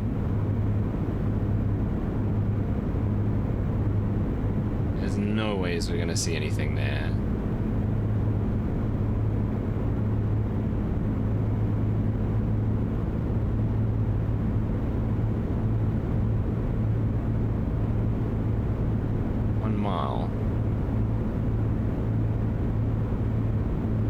Stay in this clear. I can't actually, we're IFR, so I'd have to do the publish missed approach if we go around. I don't think we're going to see anything here. I can still go down to 450 feet, but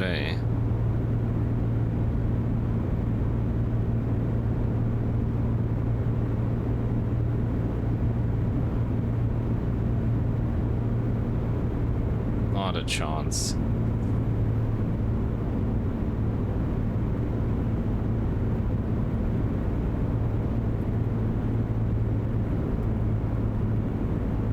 And we're basically over the airport now.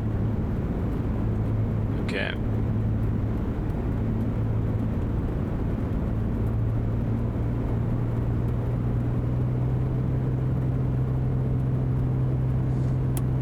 One stage of flaps coming up. Second stage, gears coming up.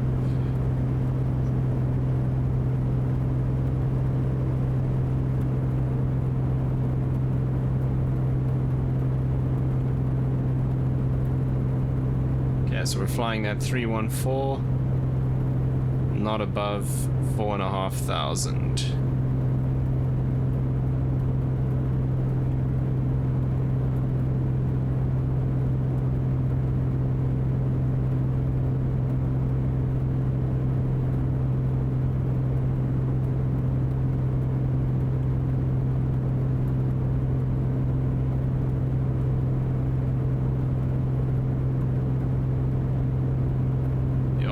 Is pumping.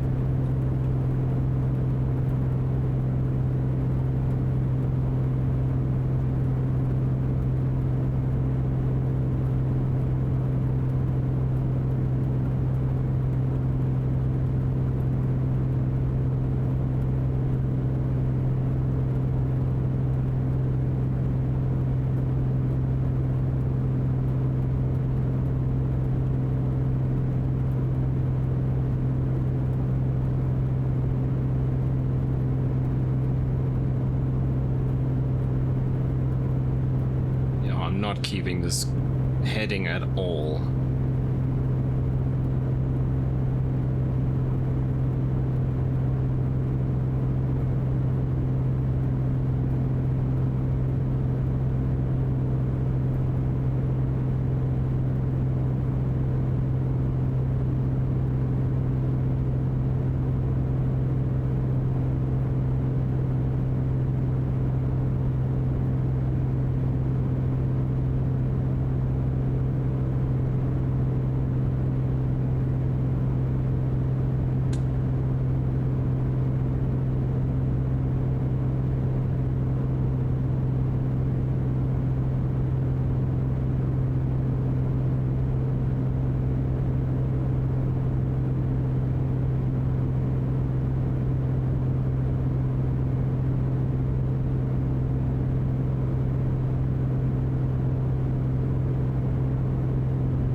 Get the autopilot back on to help here in a bit. We're going to level off at 4.5. I need to realign my heading indicator because it's not showing me the right thing for sure. That's not the reason why I'm struggling with the heading. It's just because there's too much going on, and I've never hand flown like this. Well, I probably have, but not for a long time. Okay, flaps fully up now. Let's back off the power because we're blowing through 4.5. Wow, this is shocking.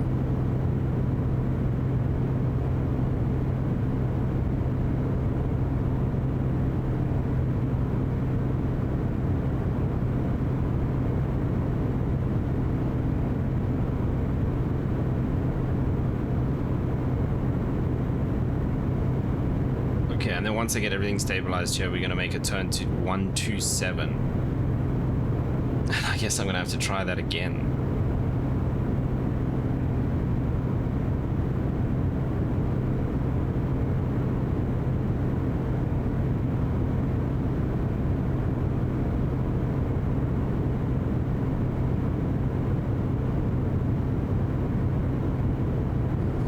Okay, let's get this on. Let's get this on.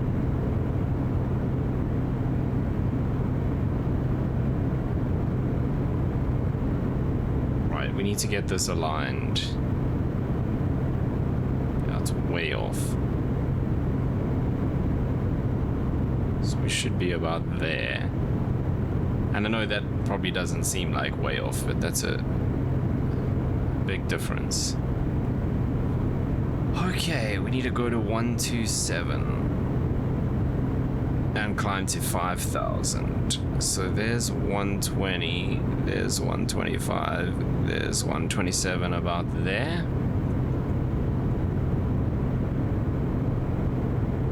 Okay, let's disengage this.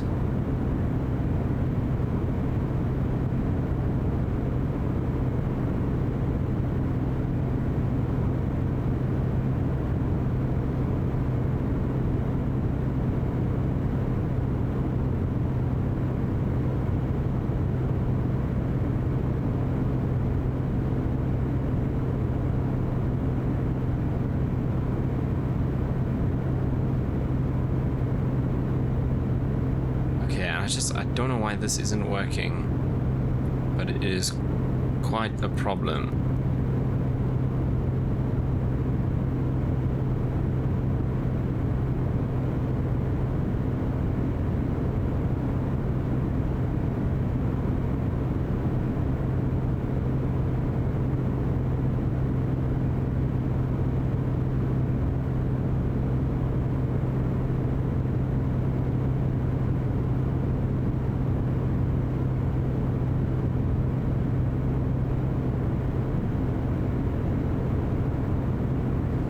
The rain is just so heavy, they're not going to see anything. So our only hope is that that open patch moves over the airport,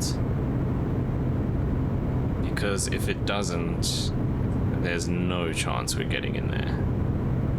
Okay, let's level off there. Okay, I can breathe for a minute now.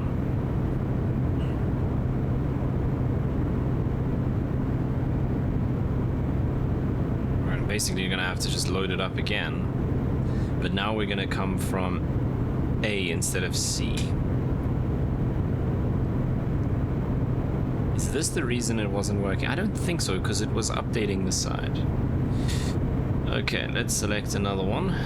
Well, it's the same one, but we're coming from the other side now, so this will be A, which comes from this side. That did something. That is picking up. Huh. I think we might actually have it now.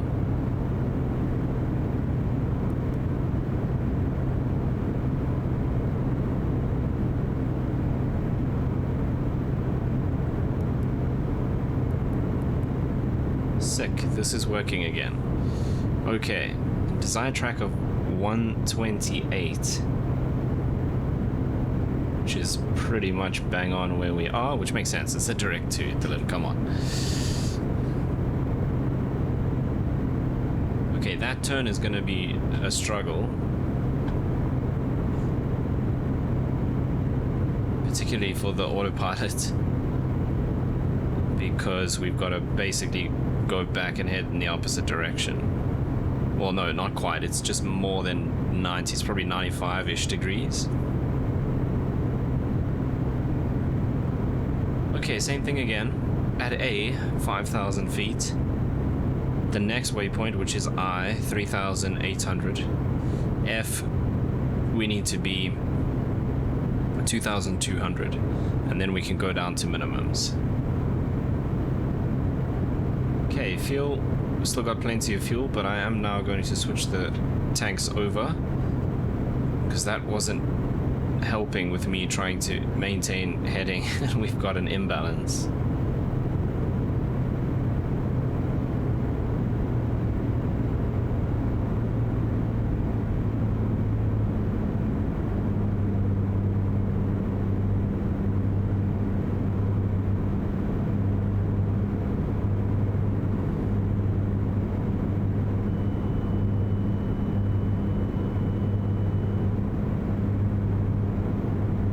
Okay, so we're saying about 3-4 hours of fuel still on board, so we got plenty of fuel. I'm going to try once more here. The weather's still, the METAR says the same, overcast at 3,000 feet.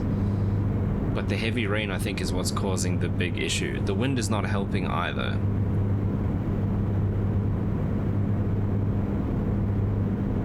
If I don't see it this time, we're going somewhere else.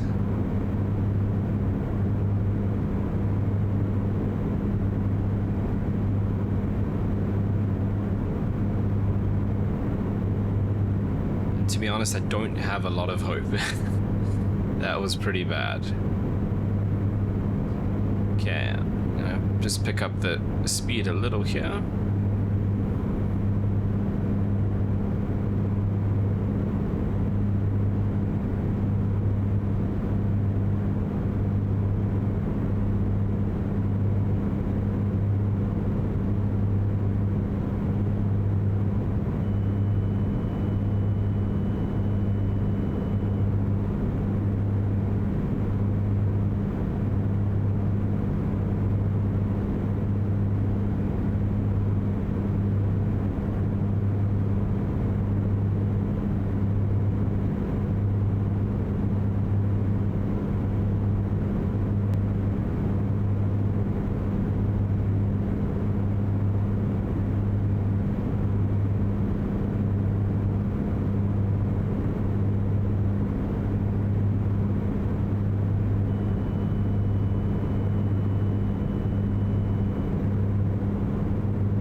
QNH 107 is, or 007 is still correct.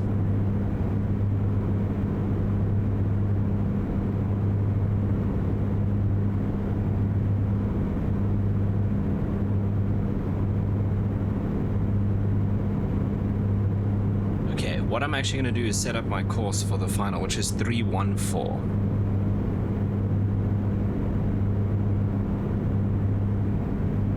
So there's 310. That would be 315. So it's basically straight behind us, which makes sense. We're kind of parallel to it now.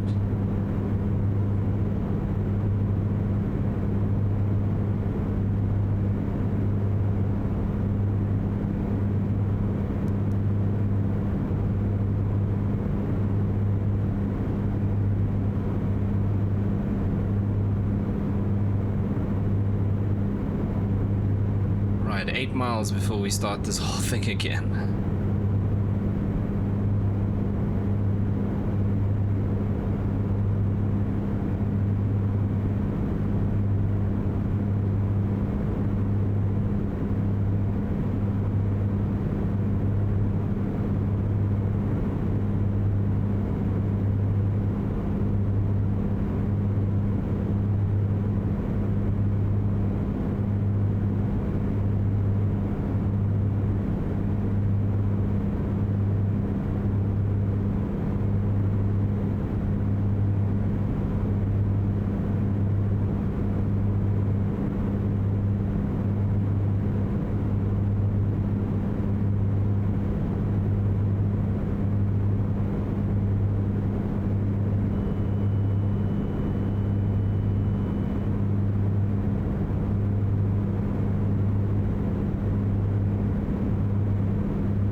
Okay, lights are still good. I'm going to start slowing down before we even make this turn. And we will go prop full. And I know I just did the mixture, but we can take that full now as well.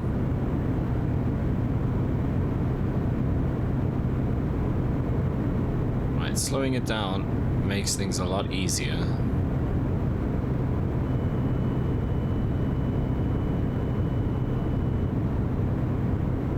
Because we have a bit more time to make decisions and to fix things.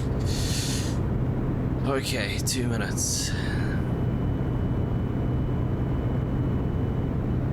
So I'm going to keep it just in the wide arc so we can get the gear and flaps down as soon as we have a chance.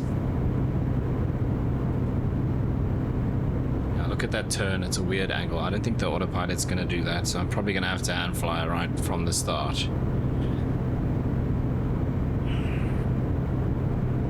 also what I should be doing anyway.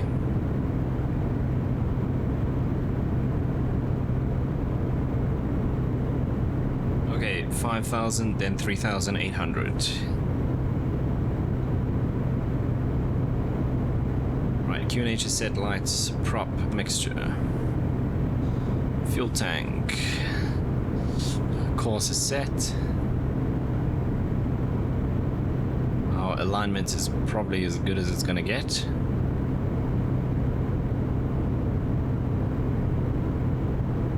Okay, 1.5 minutes out.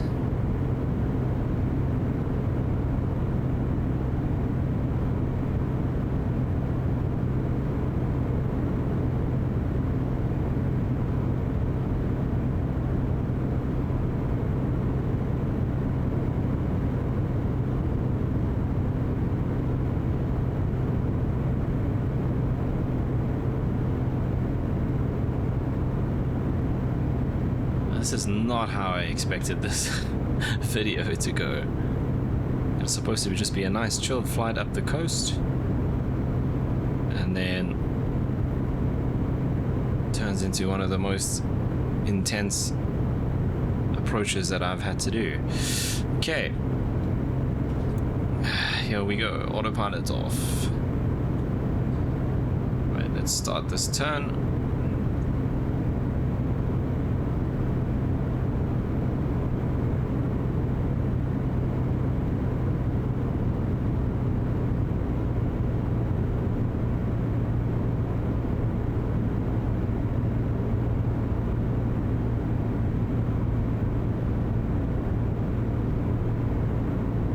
So we're supposed to be at 3.8, the next waypoint.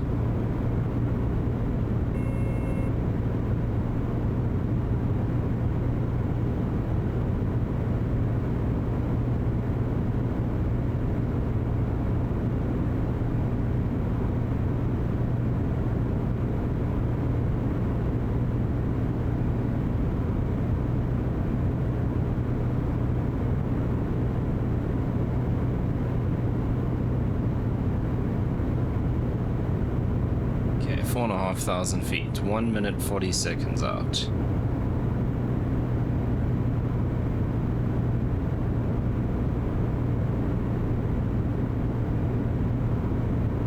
Need to descend more. I'm gonna go flaps 1, it will help us slow.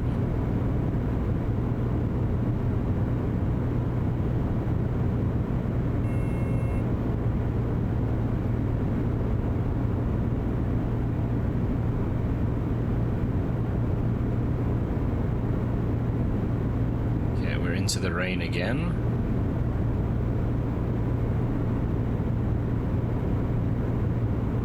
Just not descending quick enough.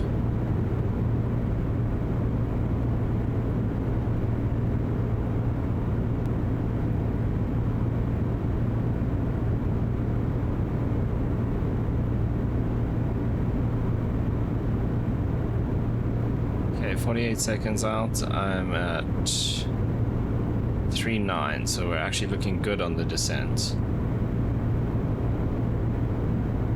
Okay, we need to kind of level off there.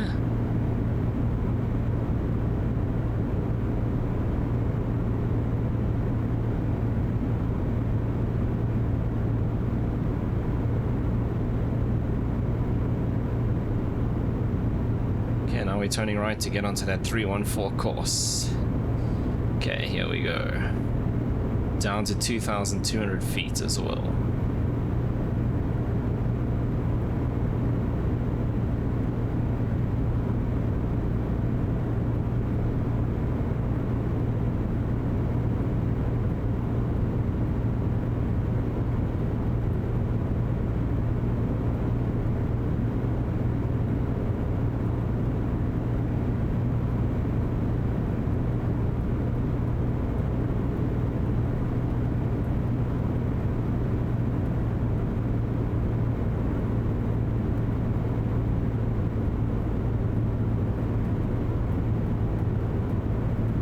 Gears coming down.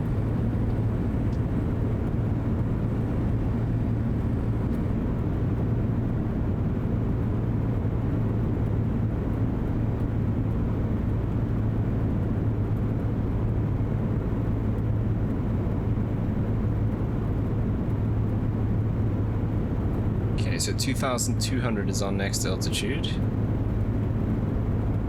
Because of our tank imbalance, that's why I keep leaning right, because we've got more fuel on that side.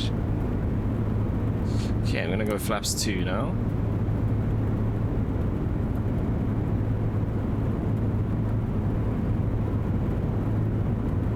Right, we're looking a lot better this time.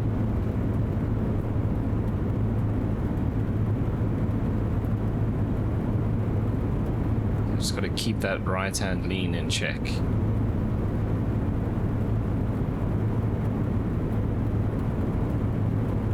The rain is proper intense. Okay, we're nicely on the course. We're descending a little fast. Speed's good.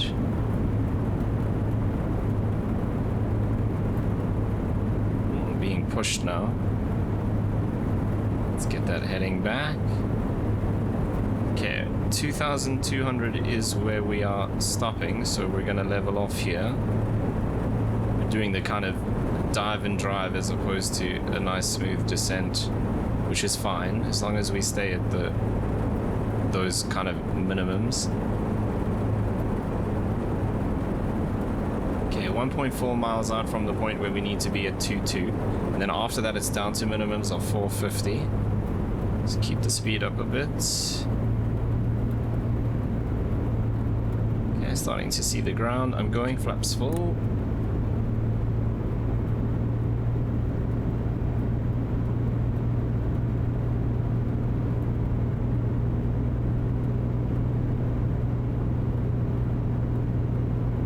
Right, it is a little bouncy out there. Okay, course is good, speed's good, altitude is good. 0.5 out, then we can descend further to 450. That wall of rain is still exactly over the runway. There's no ways. Okay, so this time if we divert, we're going, well, if we go around, we're diverting, so we stay on that 314 degrees, and then we'll just stay on that heading, and we're gonna go to the next airport. At this rate, I might even just go to Cairns. Okay, we can now continue our descent.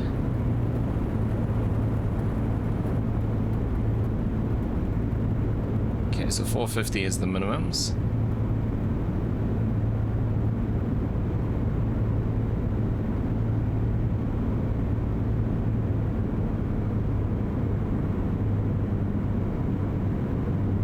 Okay, flaps are set.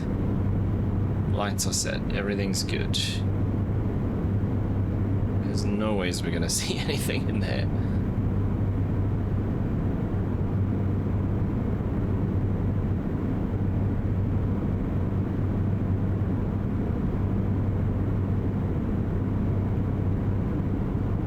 What I should have actually done long ago is got this heading up here.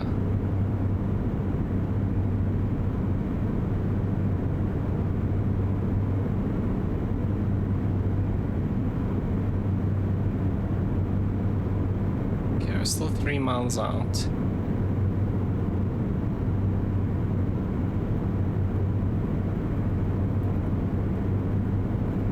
Coming down very fast.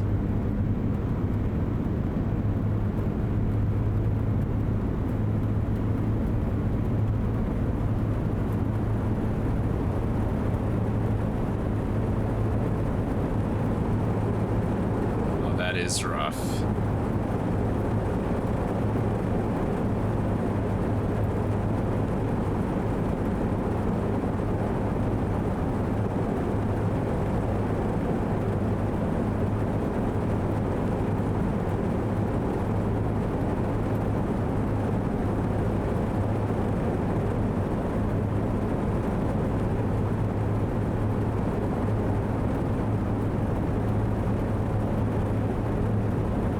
I feel like I've got the descent under control, but we are being rocked all over the place.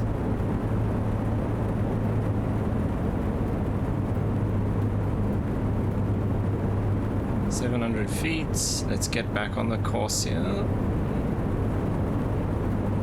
That's better. 600 feet.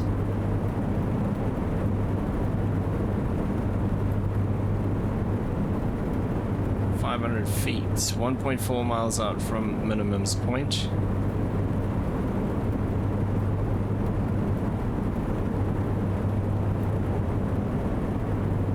Okay, speed, altitude. Oh, we're below minimums. Okay, I'm going.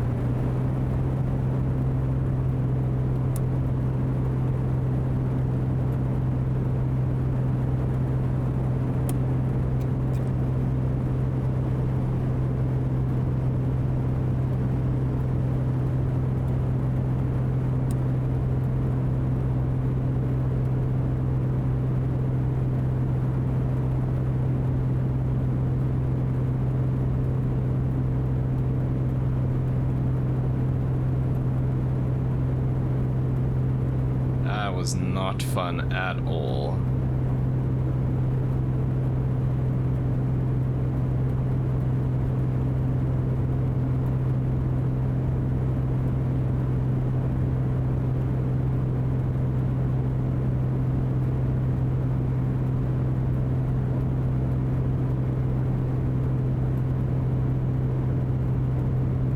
We're only gonna pass over the airport about now. There's still a way to go, but it's just, there's no chance. As soon as I dipped below the minimums like that, there was no saving that as well. And I know that that's really bad. But yeah. Not particularly good flying.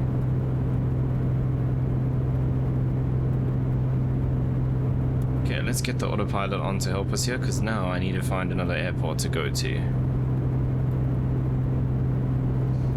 Okay, so we'll go heading mode.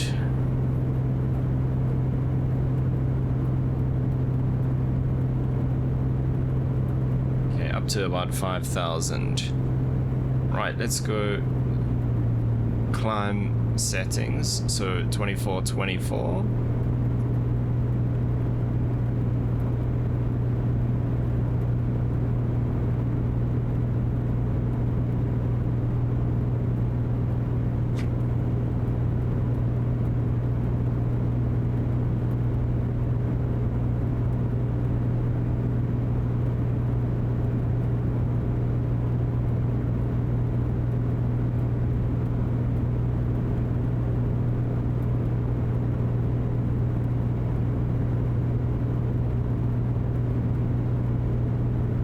Because Asherton shows up in Navigraph as blue, which means it has an instrument arrival.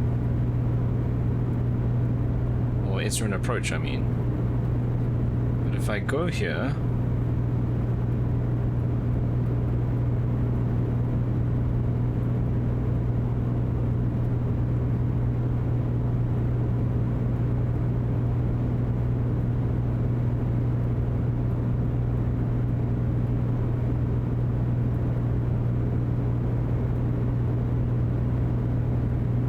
So under procedures it has nothing. Under charts it has copter RNP 147 degrees. What on earth is that?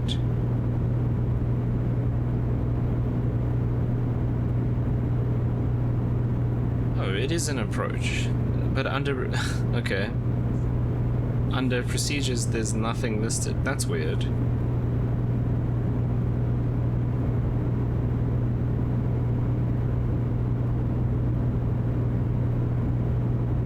Problem is, this is coming from the wrong direction.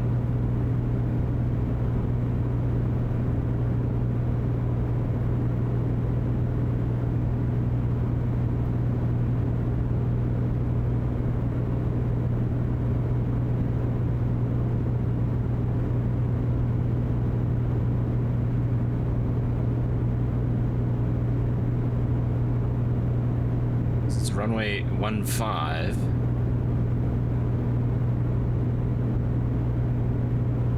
Okay, what are the winds like there? So YATN METAR gives us overcast at 600 feet, winds 290 at 6.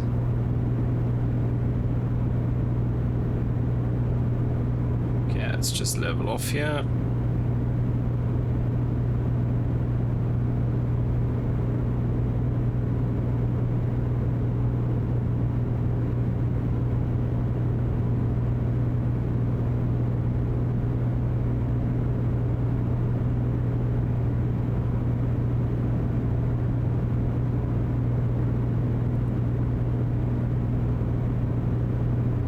Okay, prop can come back to 2000.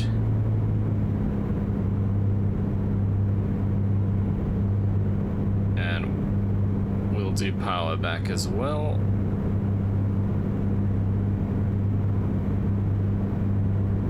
That's mountains in front of us.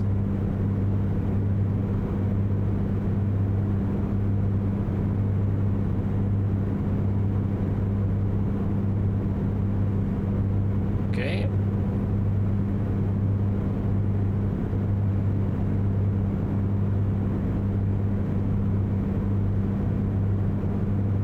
MSA here is 6.7.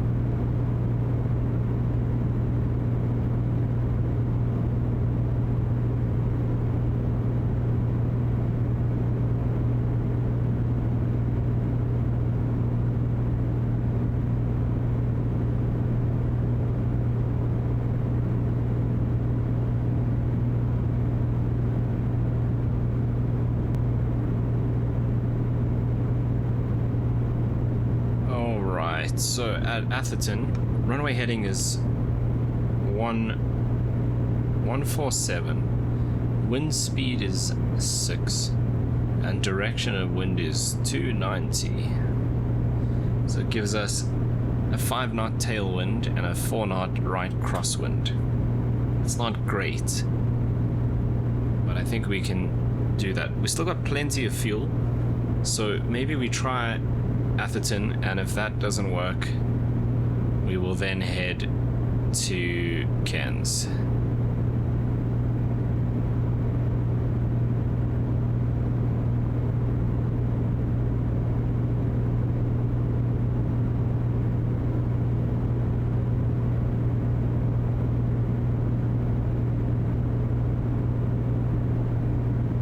Very lucky that that was poking out of the clouds. Going up to 7,000.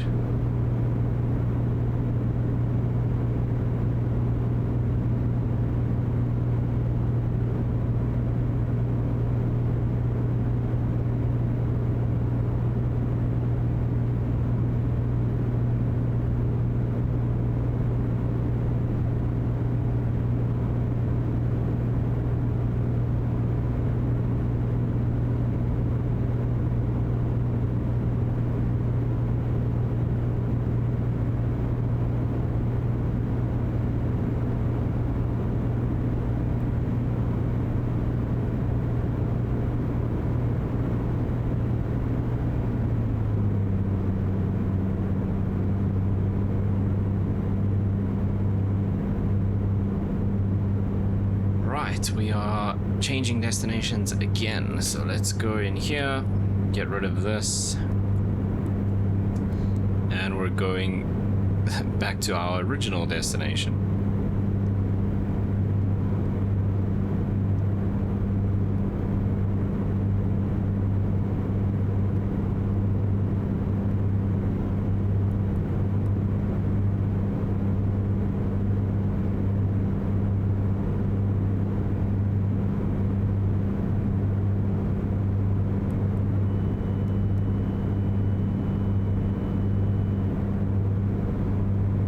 See, there's no procedures on here.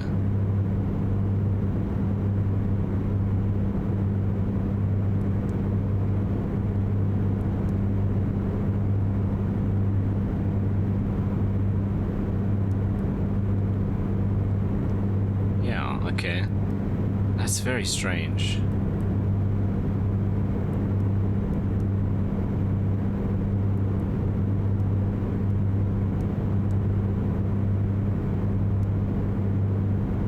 Okay, we're gonna have to just go to Cairns then. It's the only other option.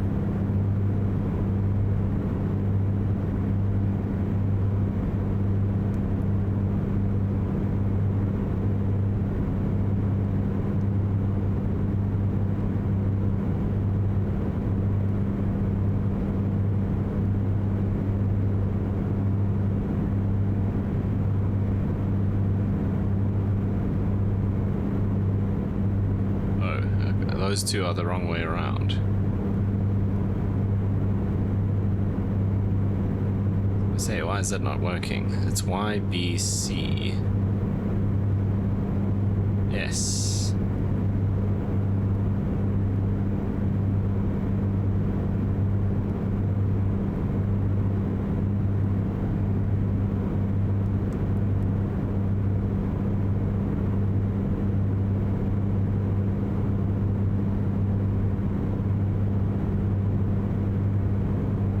Okay, that's in.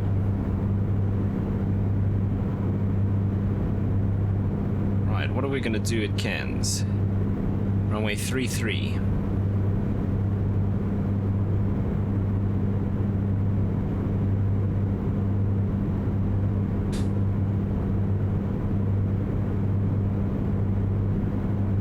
Okay, weather for Cairns. Overcast at 3,100. That's a lot better. Winds 290 at 6. Altimeter 1007, which we are still on. Okay, so we're going to take runway 33. Does it actually have an ILS? We have an ILS for 15 and an ILS... Nope, we've got a localizer. Okay. So there is an RNAV as well, but I think I'm going to do the localizer Zulu. Let's look what that looks like. So minimums of 800.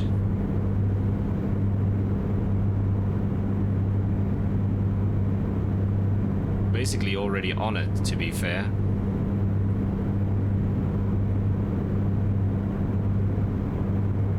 Okay, we start at 6,800 feet, so we're pretty close to that actually.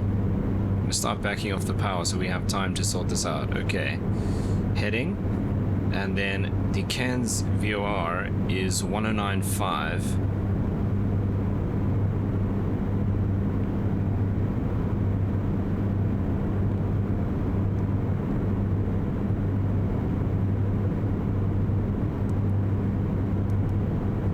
And we need to be on a radial of 330.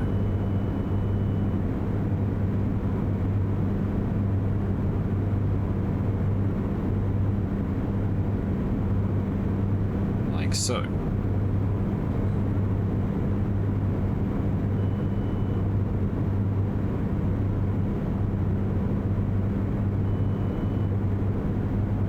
just don't mess that one up. I want to do this.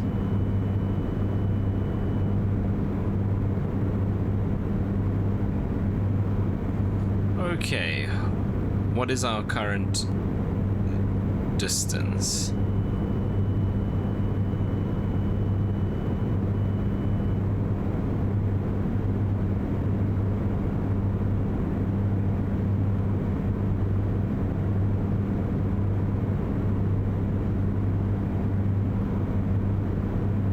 So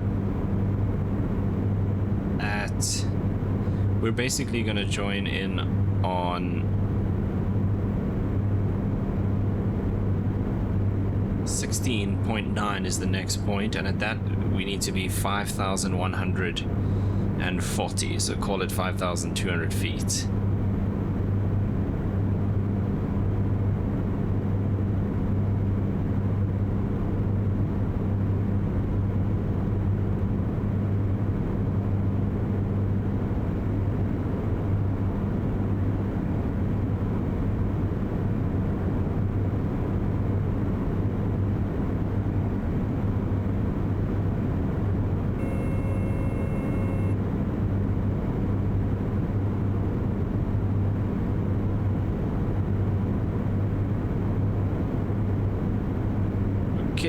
prop coming forward, mixture coming forward, lights. The fuel pump is actually still on. Right, we're catching up to that course now. Okay, let's see if we can actually get the autopilot to do this, and then I can just check altitudes, because we've got a long way to go still.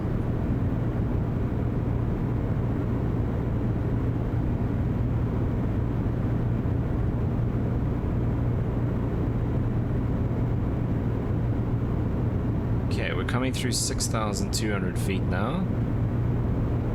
So the next waypoint, 16.9, we need to be at 5.2.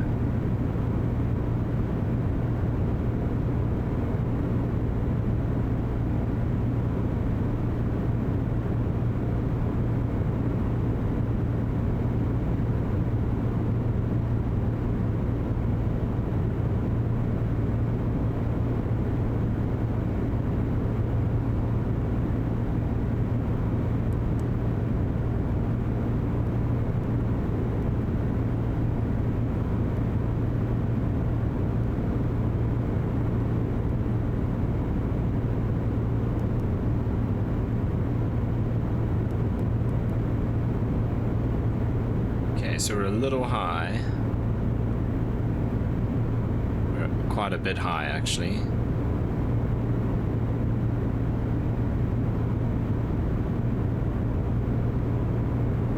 Okay. 13.9, 4,200 feet. Okay, we're just passing 5,400. Going flaps 1.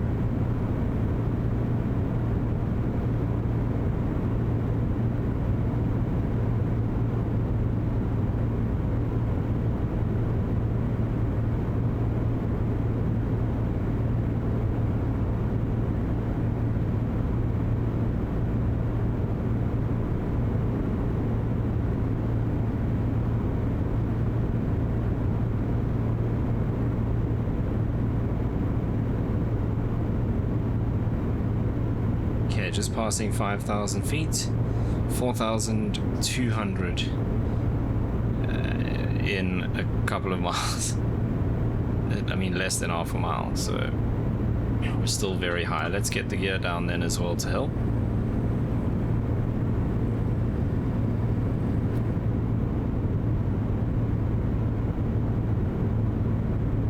Go flaps 2 as well. Help us slow down here. Okay, so 13.9, we're still high by about 800 feet.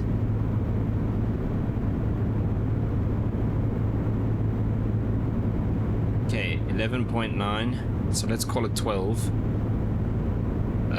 3,500. Okay, with everything hanging out, I think we can catch up here.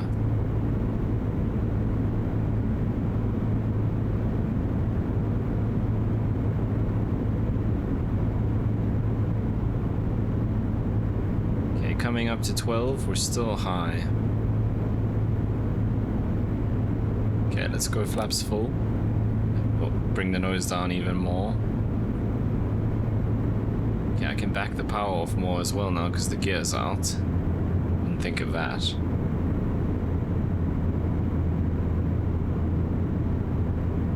Okay, 10 miles, 2,850. We're catching up a lot now.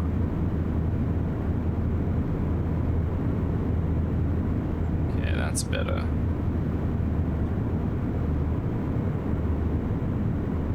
Okay, let's maintain the speed. Okay, we're at 11 and 2.9, so we've caught back up to the descent profile.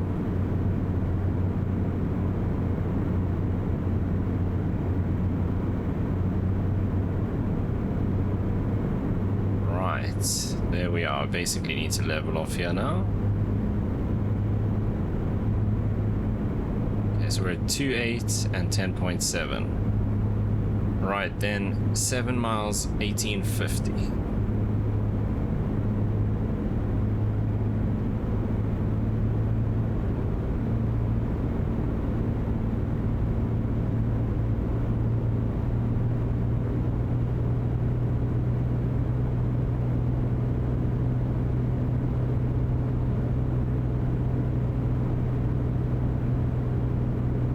Okay, there's 10 coming up now, so we can continue our descent. Okay, down to 1850 at 7.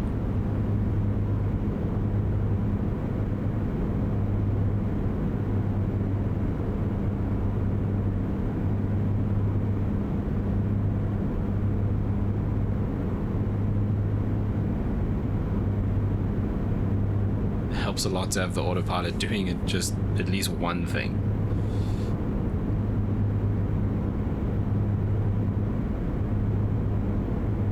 Okay, I'm starting to be able to see the ground.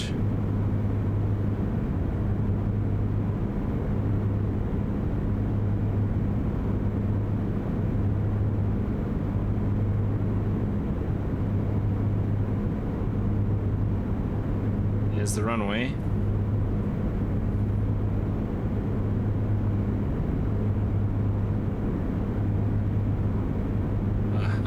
The weather's now completely gone.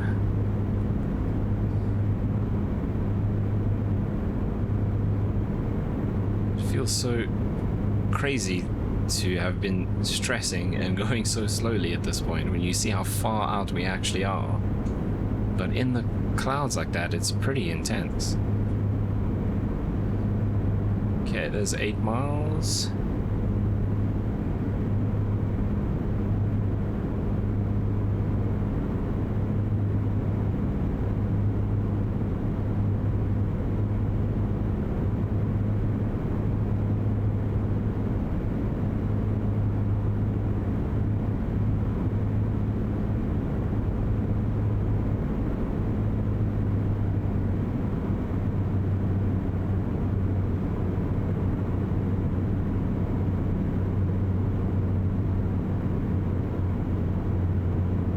Okay, 7.3, 7.2.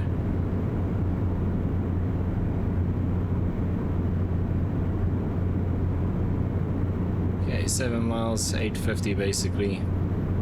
Very nice.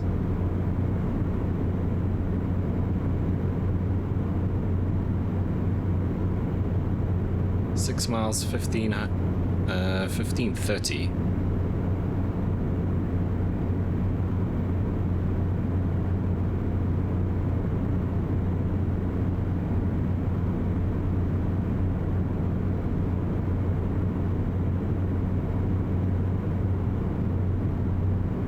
Little low.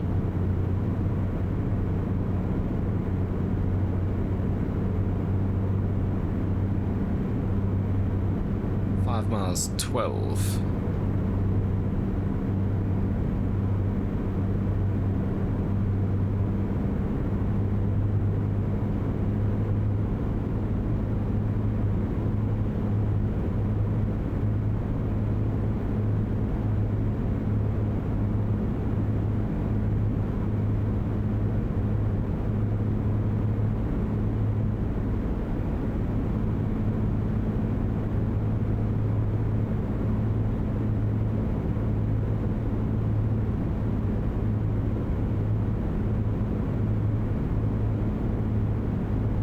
There's 5, so a little high.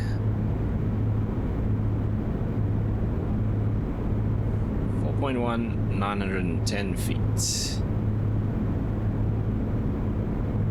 Okay, I'm gonna take over from the autopilot and we'll continue visually here.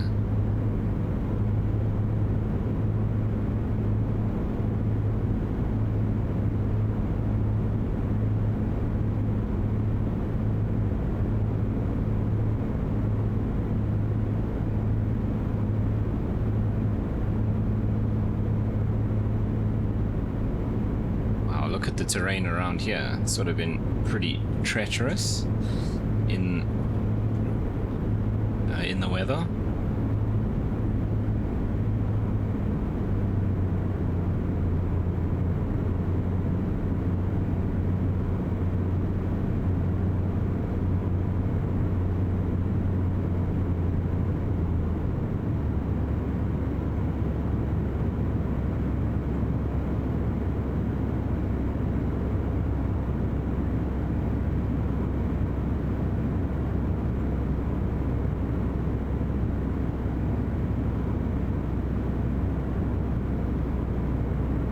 GA apron is on the left-hand side, so we want to try and take the very first left turn, which is Yankee.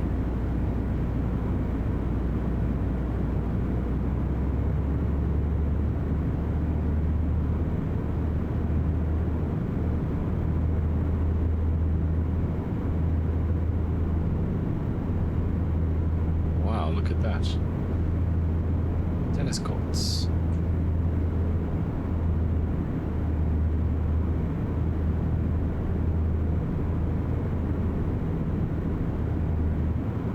Still very high.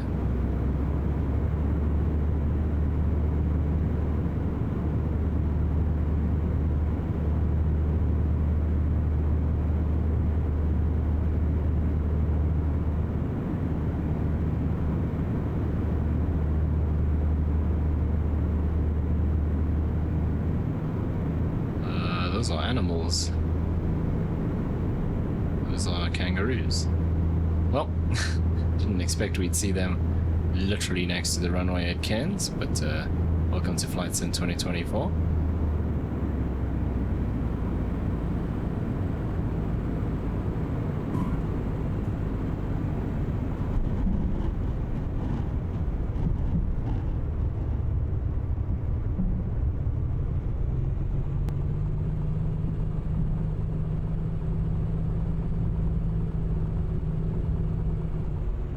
This is Yankee here to the left.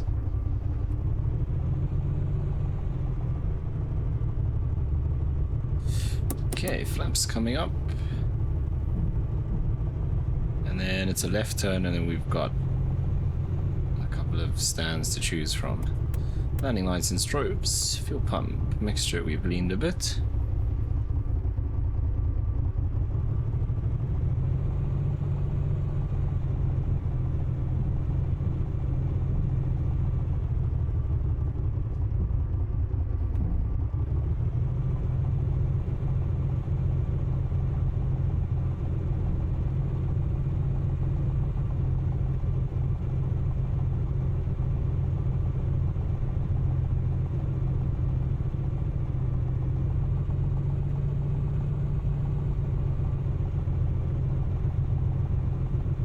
Those little helipads.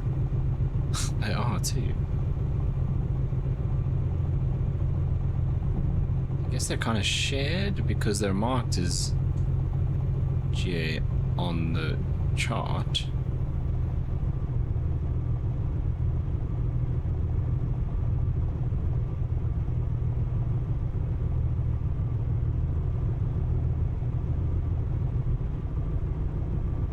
All of them as well down there. Also, it must be shared then. We'll take this last one here, I guess.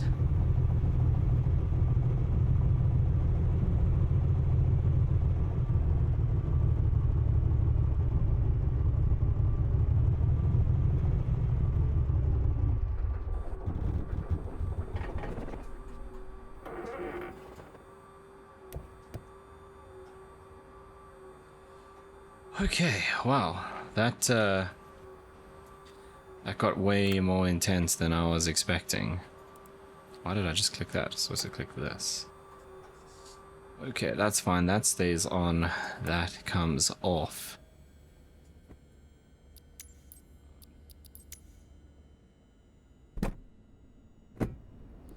Okay, let's just reset the trim as well.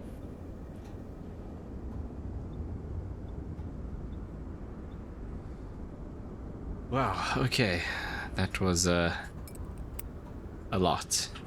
Nice and hot on the ground here in Cairns. But yes, welcome to Cairns.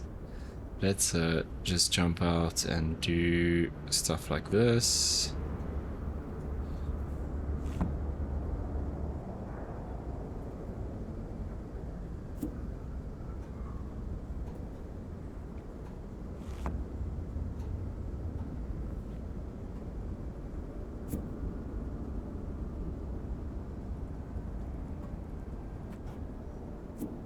I don't know why this is freaking out, but anyway, it's not the end of the world.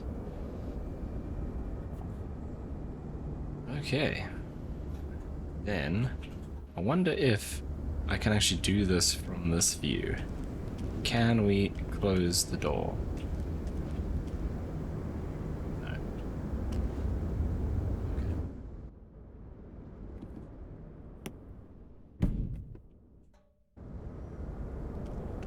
Alright, but you know, now it's a beautiful sunny day here in Cairns. That's very strange. The weather, but anyway, it is what it is. Welcome to Cairns with a time of about just over 4 hours. That got very involved towards the end and showed my lack of hand flying instrument approaches, but that is going to bring us to the end of the video as we continue our sort of around the world trip in the Comanche. So the next flight we'll be heading up, continuing along the coast, and we'll see. I'm planning to go all the way to the top of Australia, to the northern peninsula, and then from there we'll make the hop into Papua New Guinea in the following episode. So kicking off 2025 with resuming our trip all the way to South Africa. But as always, if you made it to this part of the video, I really do appreciate it. Thank you so much for watching. If you did enjoy it, if you want to follow along, you know what to do down below, and I'll see you in the next one.